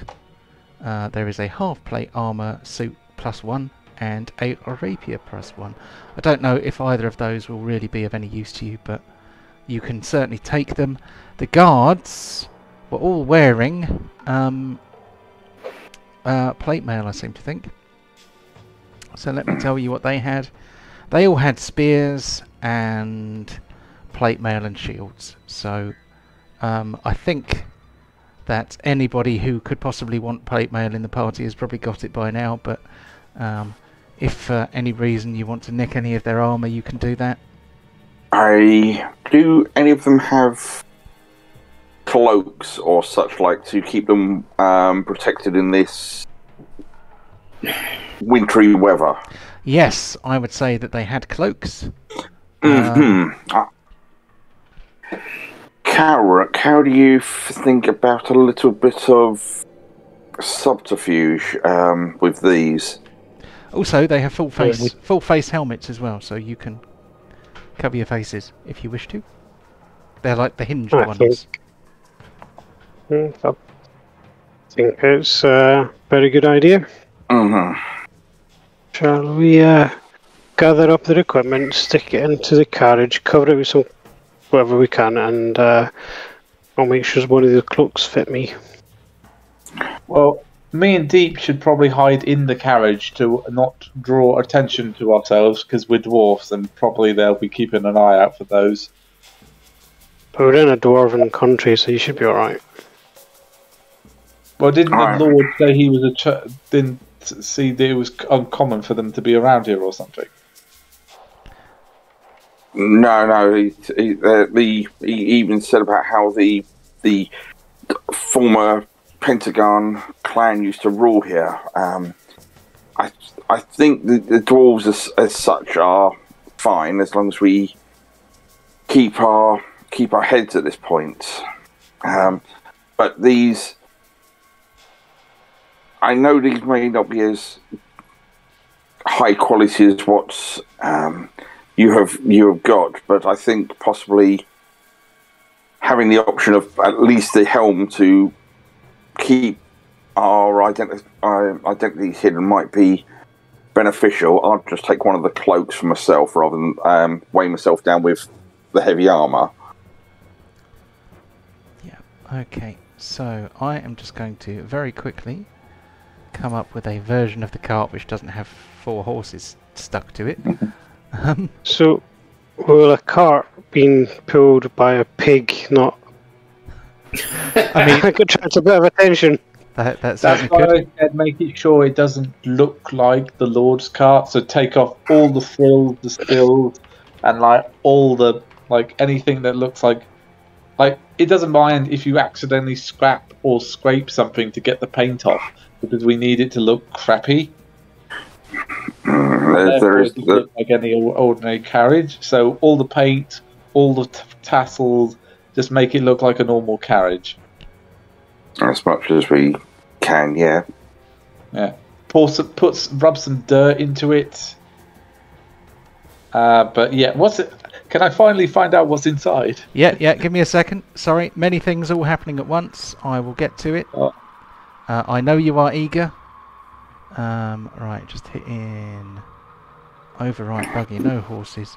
You see, I'm creating our assets on the fly. The bit I'm concerned about is depending on the entrance that Deep knows for us to get into the city, whether this will be of use, because we might just have to get near the city and then unload ourselves anyway, but it still gives us a chance to catch our breath. I think if we can keep this for as long as possible, we should, like for futures. 1, because it means we can go around faster. 2, it gives us a place to rest and to defend. And 3, it gives us a lot more storage space. I Somebody totally wants a agree. carriage. Okay, so I've probably slightly accidentally resized it, but I'm sure that doesn't matter, does it? So here is a carriage without horses. You can begin to try and make it look like it doesn't belong to a noble. And in it, I think I'm going to have to just use a random treasure table, to be honest, because otherwise... 25 electrum pieces. Yeah, it's Who it's not a has horde, is anyone- it? It's just CR 5 to 10. I think that ought to cover it. So Ooh. Hey, you were all off, Char. and I'm going to do that one more time. Come on, items. I want an item. Damn it. But there's no items on that table, so items were not a possibility. It's not a dragon horde. It's a carriage. Well, add it to the stash. Has anyone seen the old with the guy who plays Robin from Batman and Robin, Three Musketeers? When Yeah. they're going through the cage, and he says, "Aha, the Cardinal's private stash." Yeah, this seems to be more a little bit of splash pointage, I think, for someone of his stature, wherever he was heading. But it will do us well, I suspect. So, What have we done there? as we're riding in the wagon, Deep is sitting next to Karuk, and he's going to accidentally cut a vein on his arm and just let the blood go, and just kind of side-eye Karuk if he looks thirsty. Okay, I mean, I think this is probably more of an You RP moment feel than alright, my friend? I think this is Am more I- of an RP moment than a detect GM Karuk moment. and see if he's Why has everyone got it in for young Karuk? Hey, Karuk and is for not, you, I'm just bleeding. yeah. Karuk is neither Why did lawful you nor cut yourself? evil. Why are you doing this self-harm? Come on. I don't know, I'm just upset. John, you're muted. Am I? What the hell? How long have I been muted for? I don't know. 3 or 4 minutes. What is the last thing anyone remembers me saying? It's about the treasure. No items for this one. Oh, right, okay. Yeah. That's probably the last important thing that I said. Cheers, Nate. Sorry, I didn't realise you healed me, but no, thank you very much. Oh, sure. I did ask, though, does the axe react to Kararuk? No, Kararuk is neither lawful nor evil. Okay, well, I'm going to put my feet up since we're moving. There are no spiders in here. I'm having a nap. Okay. So, Yeah, So I don't. Pontos is driving the carriage, but I don't think he's particularly happy because his faithful mount just neglected to just being almost lugging this rather than being a sort of a steed. I mean, it's like having a cart horse. Yeah, a war horse becoming a cart horse. It's a little bit of a downgrade, but What will be faster? We're going to be so much faster. I think I need a pet. Sorry, John, did you answer what my axe did to Kararuk? I did. Reacted.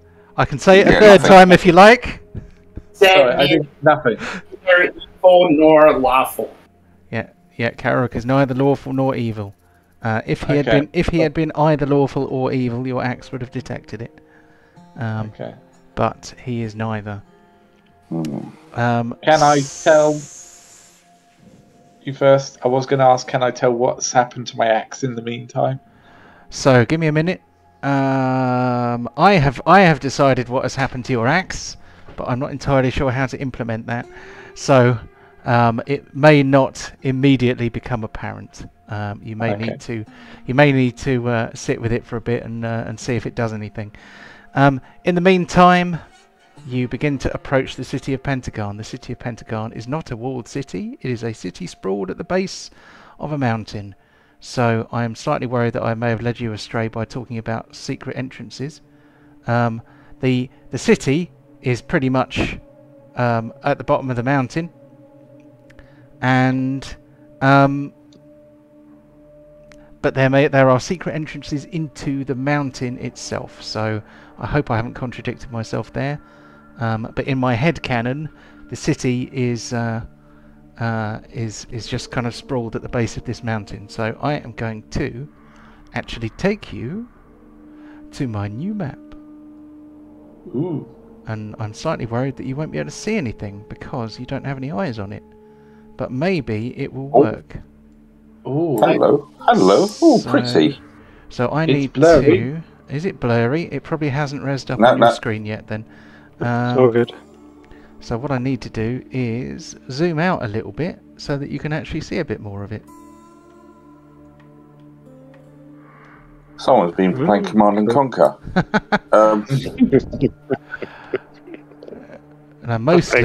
Mostly somebody has used Incarnate for the second time since I actually paid money for it, which is a bit daft, really, considering. But there we go. So you can see more of a close-up of the mountain at the base. I'm going to try and describe this to you a little bit, but I didn't have time to write any box text, so this is going to be me jamming, which hopefully will not be too awful. It's kind of the wrong ratio, isn't it? I should make that into more of a letterbox, but I wanted you to see the whole thing at once. You should be able to move about it on your screens. I just wanted to make it so that it was visible on the recording. So you notice that there are there is kind of a central open area in which there is a tall statue made of bronze, and it doesn't really look like it there because I didn't really have the picture of a statue that I wanted, but the statue depicts a member of the Pentegarn family. So it is in fact the grandfather or great-grandfather of Deep and his brother. You see that there are red-roofed, relatively low buildings which Deep and Borin immediately recognise as dwarf architecture. These are all like stone-built cottages with red tiled roofs, and they look very small and dense and stocky in a similar way to the dwarves themselves. On sort of further out from the centre of the settlement, you see the human-built buildings, which are slightly more lightweight but a bit taller. So they are a bit like the humans themselves. The difference between them, they are made of wooden beams and the like, and they have kind of grey slate roofs rather than those thick tiles. You see around the edges of Pentegarn City there are farms and windmills. There is also obviously a large stone dwarven temple. There is a human temple as well, dedicated to one of the human gods. There are various forges, many of which are lit, and smoke is coming out of the various chimneys. There is also a big kind of building which looks like it is probably the seat of authority. I would say this is not necessarily to scale, at least not perfectly, and it is not necessarily all there is, but I wanted to have a visual representation of Pentegarn. So I am going to try and find there's the map marker. So this is you guys coming along the path into the town. That's not feet, obviously. Because that's great, mate. Great. I wish I could have spent more time on it, but it's okay, isn't it? It's all right. So you approach the town. Now let's see. How good a job did you do of concealing the antecedents of your carriage? So, I think that we will call that a group stealth roll, because you were trying to conceal the origins of the cart. So that is me bending the rules horribly there. So can I get stealth rolls from everybody who helped to disguise the cart and I guess the people in it? Yeah, let's have stealth rolls all round. Question: my stealth roll is normally a disadvantage because I have to walk around in heavy armor. I'm guessing that's not a. Yeah, that doesn't count in this instance. So. Okay. Yeah. So stealth. Added it on. That's fine. So we'll just take the one on the left. So if you have advantage on the right. No, the one on the left. It's always the one on the left. Stealth or deception? Sorry. Oh, I was going with stealth because you are concealing the origins of the cart. Okay, but I suppose everyone. it could be either. But yeah, it's all whether it's advantage or disadvantage. If it's not meant to be on, we always take the one on the left. That is the house rule. It does not organise. It doesn't organise them by number. So although it looks like it's going 12, 13 because one is higher, it would put them in the order that they came up in. So you could easily have 20 on the left and one on the right. So it doesn't put them in numerical order. So don't worry about that. I think we've passed the majority of it. I would say that on average that is very good. So I would say nobody has done below average. Was that for Borin? Not for Borin. Sorry, was that for Pontos? Yes, that was. That was for Pontos. Okay, so Pontos is a bit crude. Perhaps he just. Well, it's kind of hard with Chewbacca for him to fully disguise that, really. Yeah, and this settlement is predominantly. Dwarves and humans. There are a few other races there, but I mean, all of you stand out kind of a little bit. But perhaps, in the case of perhaps the fact that you all look a bit like misfits here, actually distracts people from the fact that you've kind of snuck into town in the disguised wrecked carriage of one of the town's nobility. Yeah, Pontos. Yeah, just in that armor, he just looks like a sort of a hide muscle mercenary. So that should be easy enough to, half orcs. Yeah, they're always handy for just a little bit of meat, so that's fine. I'm going to say I'll see you guys there. I'm going to jump off and see where we are with this town, see where the how the Pentegarns sit, and maybe we can use some of the townspeople to help us. Yeah. So, well, this is a market, a covered market. It is, it's open on all sides, but it's roofed, and that's to keep the snow off people. You can see that many of the dwarf buildings have forges built into them. There are people milling about. They seem to be quite subdued. They have a rather worried look about them. I use my thieves' cant to see if I can see anything kicking about. Isn't thieves' cant a language? Yes. Yeah, it looks for signs and stuff. Yeah, let's have a quick look. If you think of like on Skyrim, for example, some of the etchings on door frames where there was actually a code book where you could get in there. It says this has got treasure in, or this is don't bother, and all that kind of stuff. Oh. Yeah, like exactly. Yeah, but I mean that was actually in Skyrim for that very reason. For if you found the code book from the Thieves Guild, it could tell you that stuff. Oh, I have a question. Deep, how much of a family resemblance do you have to the statue? I guess I'll line up my face and be like, well, what do you think, Borin? Keep your head down, you damn fool. Well, he definitely looks like the statue. Deep, I'll hand you one of those helmets to just keep the visor down on that. Or you can just cut your face open and, have a big scar and see what happens. Like you did earlier when you were cutting yourself. Now, are you being sarcastic, or does me cutting my face make you excited? Oh, we're gonna have to put a trigger warning on this one. Do you know how I got these scars? Well, let's try and find a stable to put the carriage and Chewbacca away, and a tavern. Yeah. Let's see if we can find a base to work from. Cool. And I'm going to go into the market and see if there's any signs around. See if there's any Thieves Guild that I can chat to. Can you give me a perception roll, please? For who? This is Kararuk, because he's looking for thief signs, basically. Okay. Okay, seconds. How long did it take us to get here?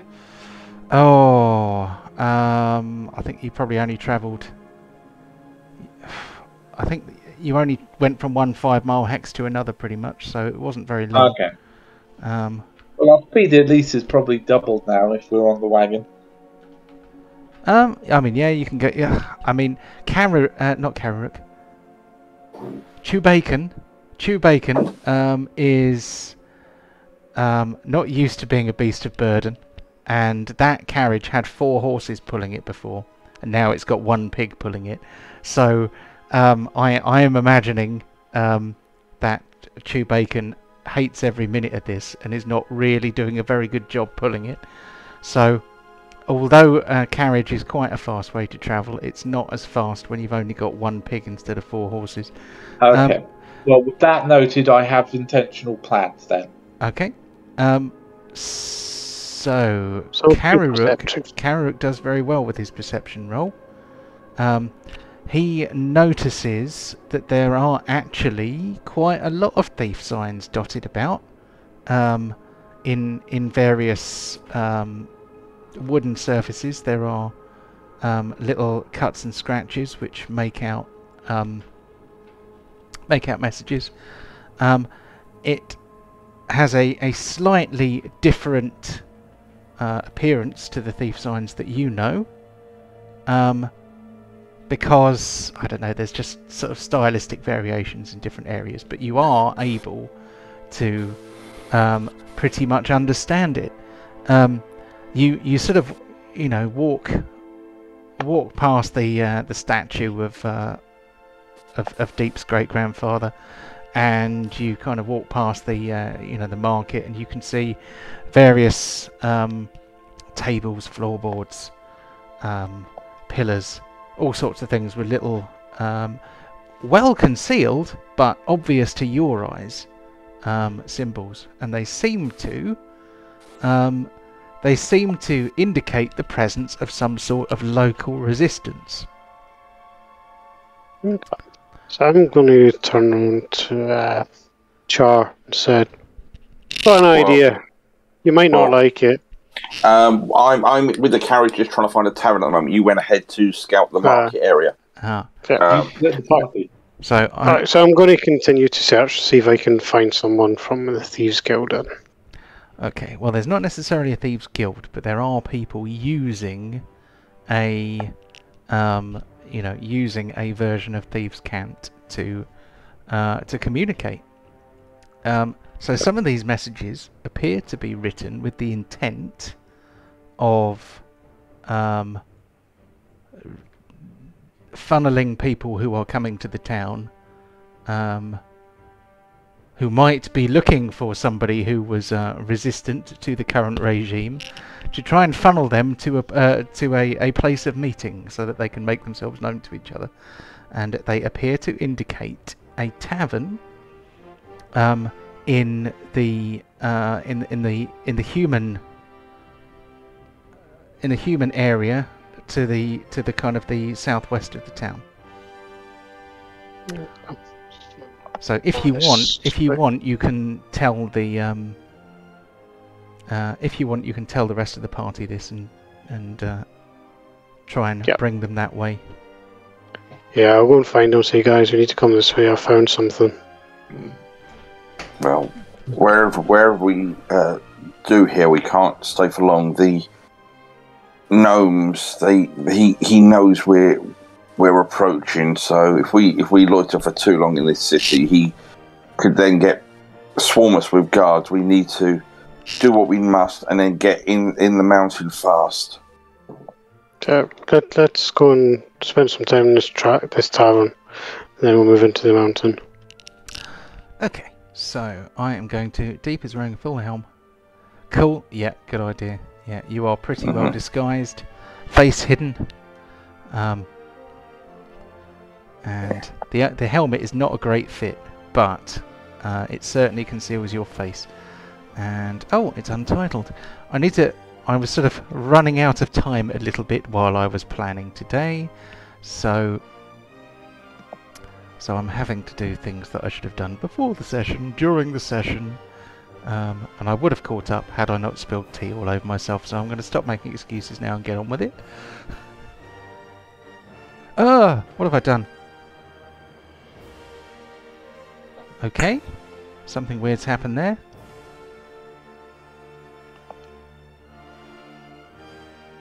Borin for some reason doesn't have a token anymore, so let's try and find out how I've managed to do that.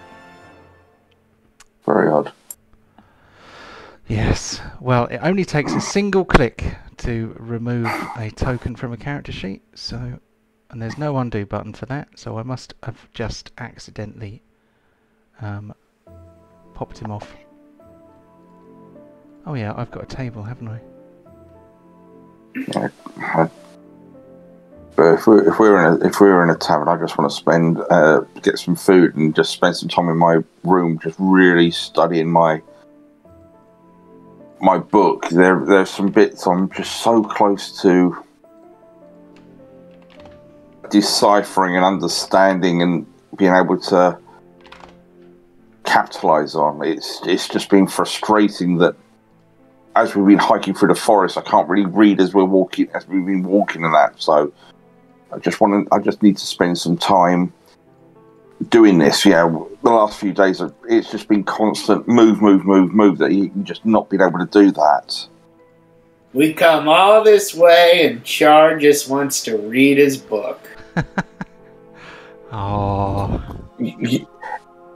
I look out the window of the carriage, and all I see is rain and snow and piles of dirt. It's not like the magnificence of the waterfalls of flaming magma and the geysers of molten rock from home. Yeah, this is just barbaric. Yeah, I mean, compared to the splendor of the city of brass, it is nice, Steve. Don't get me wrong, but there's so much here to try and understand and master to try and help you and prevent this risk from spreading any further. Okay. Yeah, keep studying. If you could get an even bigger fire spell, that would be pretty sweet. Mm-hmm. So I guess, well, I'm not really talking to anybody to try to stay disguised, but I'm keeping, an eye and a nostril open for signs of dump. Okay, nostril. Okay, let me just quickly catch up with the chat. I didn't want to interrupt anyone, so I just wanted to say what I was doing. Okay. If we're in a tavern, I buy a large bag of food for Chew Bacon. Give him a brush, then seal myself into carriage, checking for spiders, and because it's nice and sealed in there, I know I can actually sleep without them getting in and biting or annoying me. You hope.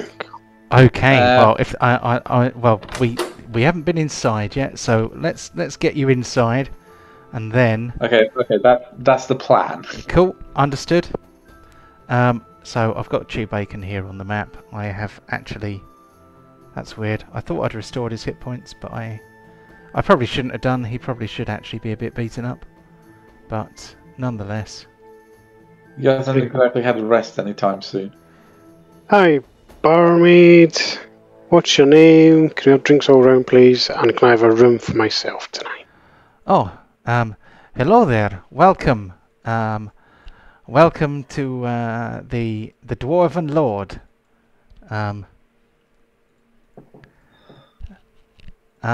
She pulls some pints, puts them in front of you. And so that Dwarven Lord, is that anything to do with the Pentegarns I've heard so much about? Indeed it is, yes. She looks around and she says, "You are strangers to the town. I have not seen you before." Yeah, we're just travelling. We were wandering through, and some strange things were happening. So we needed a bit of rest, I guess. And while I'm having this conversation, I'm looking around for more markings, I guess. Okay, give us a perception roll. Okay. Oh, I can do that from here now. Skills. We also require a stable for our carriage and our pig. Very well, yes. There is a stable in one of the outbuildings. I can certainly... I'll take him. I take him. Okay. If you're going in there, we just need 4 rooms and an evening meal, and then the ales will flow, I'm sure. Very good. And a large bag of feed for my my bored friend out there. Okay. She appears to summon a young man who takes the reins of Chew Bacon, which Chew Bacon kind of resists a little bit because he's not a horse and he doesn't like being treated like one. I'm there. I'm giving him a pat. He goes along with it. He allows himself to be taken to the stables. Obviously he has to pull the cart the last few feet, and he tosses his head and stamps and snorts and hates every second of it, but he does eventually get it to the stable. Yeah. Pontos will go out and help and just sort of sweet talk him. It's like, yeah, this isn't your job. Don't worry, this is only for the time being. We'll get some stupid animals to do this soon. Yeah, you're smarter than that. You're better than that. And he's just trying to coax him. Yeah. So we'll put Chew Bacon in the stables. Even if in canon Borin is in the stables, if we delete your token, then you won't be able to see the map. So Okay, so that's fine. So we'll leave him there for now, in case we need him. So you. Sorry, no, I didn't want to interrupt. I'll just type what I'm thinking. I'll type what I'm thinking. Cool. Okay. So the a table is laid out for you to eat, and perhaps, I don't know, maybe Borin takes some with him or something. I don't know, but there is a dwarf seated at a round table. As you came in, he had his back to you. He sort of slowly turns around and looks at the assembled party and kind of does a bit of a face palm because he sees that you're all wearing an assorted mishmash of stolen armor and covered in blood and shit. And if it was that filthy as we was travelling, I would have used press the digitation to get the worst of it off. I mean, we muddied up the carriage, but the uniform just so it's looking not obvious. Yeah, this guy here has a bit of insight into things. In fact, I'm just going to blow him up so that you can see him. That's tiny. That's no good. I've resized it as a token, so it's absolutely minuscule. But the idea is that this looks like a slightly younger and slightly less grey deep. He has a very familiar look to him. I'm going to go and walk over and sit down. Okay. Say, hello, my friends. Please excuse the attire, but I've looked around town. I think this is the place we need to be. I think you look very, very familiar. Yes, there is a reason that I may look familiar to you. In fact, there is one among your party that I call brother. Don't you recognize me, Deep? No wonder Deep was keeping his helmet down, going, "Oh God, no, please." I guess it sounds like he knows who I am, so I'll rip back the hood, throw the helmet, and say, "Brother, how have you been?" And go in for a dwarven handshake. Okay. Well, he grabs your hand, he clasps your forearm, and you know, kind of gives you a handshake, and then pulls you in for a bit of a hug, and he stinks just as bad as you always remembered, and he says, well, I don't know whether to give him the weird Transylvanian accent or the generic dwarf accent, so I'm not going to give him an accent. I'm just going to talk to you normally. He says, I'm very glad you found your way back here. The place is in a sad state. The place has been completely taken over by evil gnomes, and our mountain fastness is still in the grip of evil forces. And I think I'm just going to read Michael's notes here just to see whether that has any immediate. What's his name? Really. I'm just doing a bit of DIY for Chew Bacon. Okay, so I'm trying. So the dwarf introduces himself as Dump Thananor, brother of Dep Thananor, and son of Death Thananor, I think. Yes. And he shakes hands with you all and says, you are my brother's companions. It is lovely to see you. I would not normally risk coming out in the open like this, but I had to welcome my brother home. And yes, the owner of this establishment is sympathetic to our cause. Thananor, you say you risked coming out from hiding to greet us. Does that mean our arrival has been noted already then? Well, it is difficult to say. It was noted by people loyal to our family, and they came and let me know.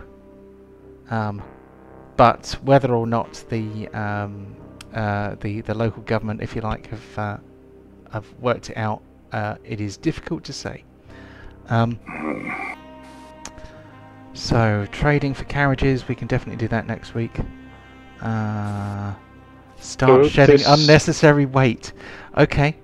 If we can't, I mean, I'm just like thinking we don't need fancy chairs. Just take out the chairs, replace them with hammocks. Take any of those ornate stuff.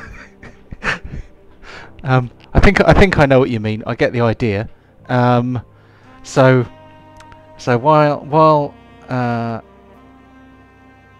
while Borin is doing some woodworking, I think it is probably about time that we move to the awards, and that seems like quite a good sort of place to end it. So, I'm not used to woodwork. I mostly work with. Yeah, I'm going to say that dwarves are probably not the most subtle when it comes to woodworking.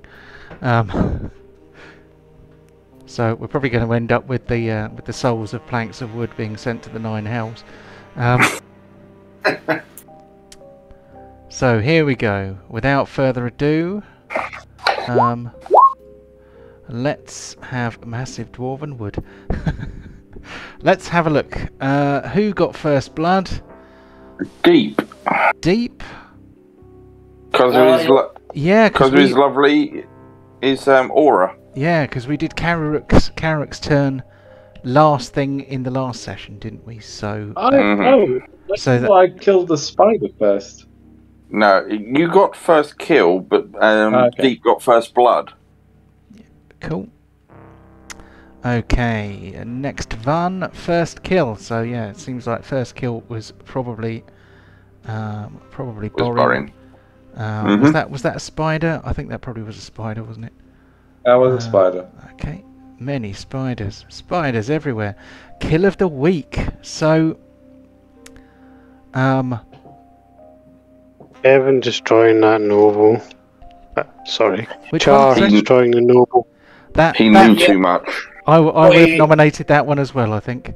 That was pretty cool. Especially successfully killed person. I think Char was just bitter my spell worked and his didn't, so he killed him. Yeah. Char He had his was a bit chance. murderous. He had his chance, and if he was going to lie to us, just take care of it. Cool. He's hot-headed. So kill of the week goes to Char for his slightly more murderous than usual finishing of the noble. Yoink. Goes to Pontos. Yeah, I think almost anybody who killed a spider today probably gets a yoink.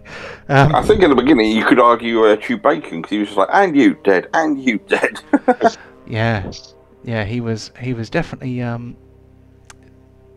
delivering some very high value attacks in this game, wasn't he?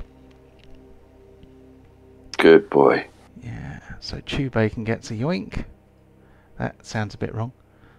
Longest kill streak. I mean, that might be. I think it's probably boring because he got about 2 in one turn.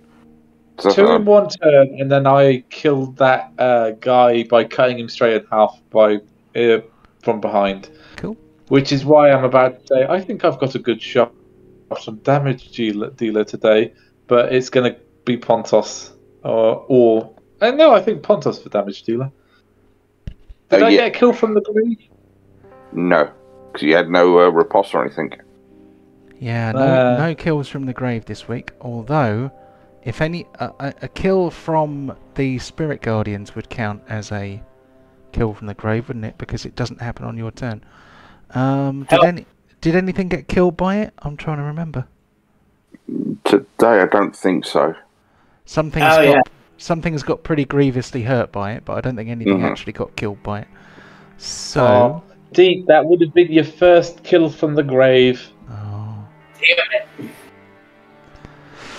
So, damage dealer. Let's scroll up a little bit and see if we can I find some looked damages. through. The highest I saw was Pontos with 36 on was that one of a his crit? attacks. Yeah. Yeah. Right, that's a 17. That is a 12. That's a 15. I got a 35 at one point, I think. Oh, I wish it would let me scroll all the way to the top. Show on one page. That's what we want. And then that goes back. But Nate, that noble, even though I killed him, if it depends what spells you had prepared. If you'd had Speak with Dead, you could have done it that way as one of your cleric prepared spells. I didn't have it prepared. So now I guess it's my fault. I should have. Exactly. As long as you're accepting this ownership, I've got no problem with that. I'll love to blame anyone but himself. So, as a DM, my party have used Speak with Dead before, and it's really cool to use actually at times. Well, I guess I'll change up my spell list. Well, yeah, it's one of those. If you're trying to get sort of fact finding or you're trying to follow clues, it's a handy one to sometimes get information out. It's a handy bit in your pocket if you suspect you need it. Okay, cool. Yeah, the height, like I said, for damage, the highest I could see was 36. I know Boring did get a 32 or a 34 or something like that. Carrot got a couple of high 20s. yeah. Yeah, There's so many things in the chat to go through that I'm not even sure if I'm on the right week yet. I think I'm still on last week. What the hell? I think we also have to have a definition between damage dealer as the highest damage done or the highest total altogether. Oh, there we go. There was a 39. Was that this week? Borin slashes Pentegarn guard with Infernal Great Axe +2. Crit for 39 points of damage. That was this week. Yeah, that was a single attack. Okay, in that case, Boring got it then. And I was just if you're on about totals, I'd say possibly Pontos this week. Last week it would have been deep all day long. Last week. Yeah, that's what I said. We've got to decide whether we're thinking up on that. Like I said, it's more for fun. Don't get too hung up on it. Yeah, but okay, if I am getting damage dealer, I finally got one of every medal. Hooray! Am I getting it, or is Pontos getting it? If it's 39, it's you. Okay. Okay, that was I damage now have dealer. one of every colour. Okay, the award for the best supporting Deep goes to Deep this week. Hell yeah, brother. Even though my spell failed, maybe we should give it to the coffin girls. Oh, they are nowhere to be seen. Yeah. Well, yeah, you already removed the curse from them the other week, so they're fine. Yeah, everything is fine. Yeah. So, fumble Everything of is the okay. week. There were not very many fumbles this week. I seem to think there were only 2 or 3. I think really the fumble just goes to Karuk's blood, because a lot of it seemed to happen. Yeah. Fumble of the week for Carrick slipping over in the blood.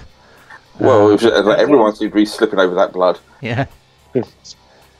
That's first fumble for Kerry. Most valuable player. So this is a tough one. I think everyone contributed a lot to that fight. That was quite a tough fight. I think you all pulled together and you all, teamwork. You all worked pretty well there. So it's very difficult to put a value on MVP. But if anyone wants to nominate, then if we're going over the whole fight, including last week, I would say Deep, because again that Spiritual Guardian really did help turn that so nicely because it was getting through their high armor. Yeah, I mean that. Plus he entrapped the Lord to stop from attacking. Yeah, and he would have had another turn if he hadn't. Yeah, Spirit Guardian stopped the bad guys from dogpiling you, and also I think. Okay, let's give that one to Deep. Okay, role player of the week. So this should nominally be called the Kev of the week, but I was gonna say Chris. We don't really know what's going on, but he's doing a good job keeping it under his vest. Yeah. Hey, Carrie. We can go with that. I'm happy with that, unless anyone else would like to bring up a different nomination. So our role player of the week is Chris with Carrie Rook for being very sneaky and not telling people what's going on. Technically, that is role playing, isn't it? Because he's playing his role by not saying things. Very strangely, I'm looking at the scores. I've actually scored more role plays than Char has. Oh, well, that's probably because we try not to give it to Kev every week. I was going to say it's probably because we award it sarcastically. There is a little bit of that going on, perhaps. I'm not sure if that's probably not too easy to detect in the scores. Oh, well, it's all for fun, isn't it? So, do people want to know what awards they're still missing? I'm not that worried, but if you want to post it up later. Yeah, if you've got a table, we did try to share it through OneDrive, didn't we? And it didn't work. But if you could drop a screenshot of it in the chat, then it would be interesting to have a quick look at. Will do. But briefly, Pontos still hasn't got a kill from a grave, supported role, or role play. Char has everything now. Deep. Whoa! Can you check? 'Cause I'm not sure if Char would have got a fumble yet. 2 fumbles. Wait, my boy. I nearly spat Diet Coke all over my keyboard there. Oh, sorry. Deep, you are missing kill 3, kill from the grave, and damage dealer, but you haven't scored a single fumble yet. Hell yes. Nice. Carrie, you don't have a kill streak or kill from the grave or a supportive role. The person with the most fumbles is me, with 5.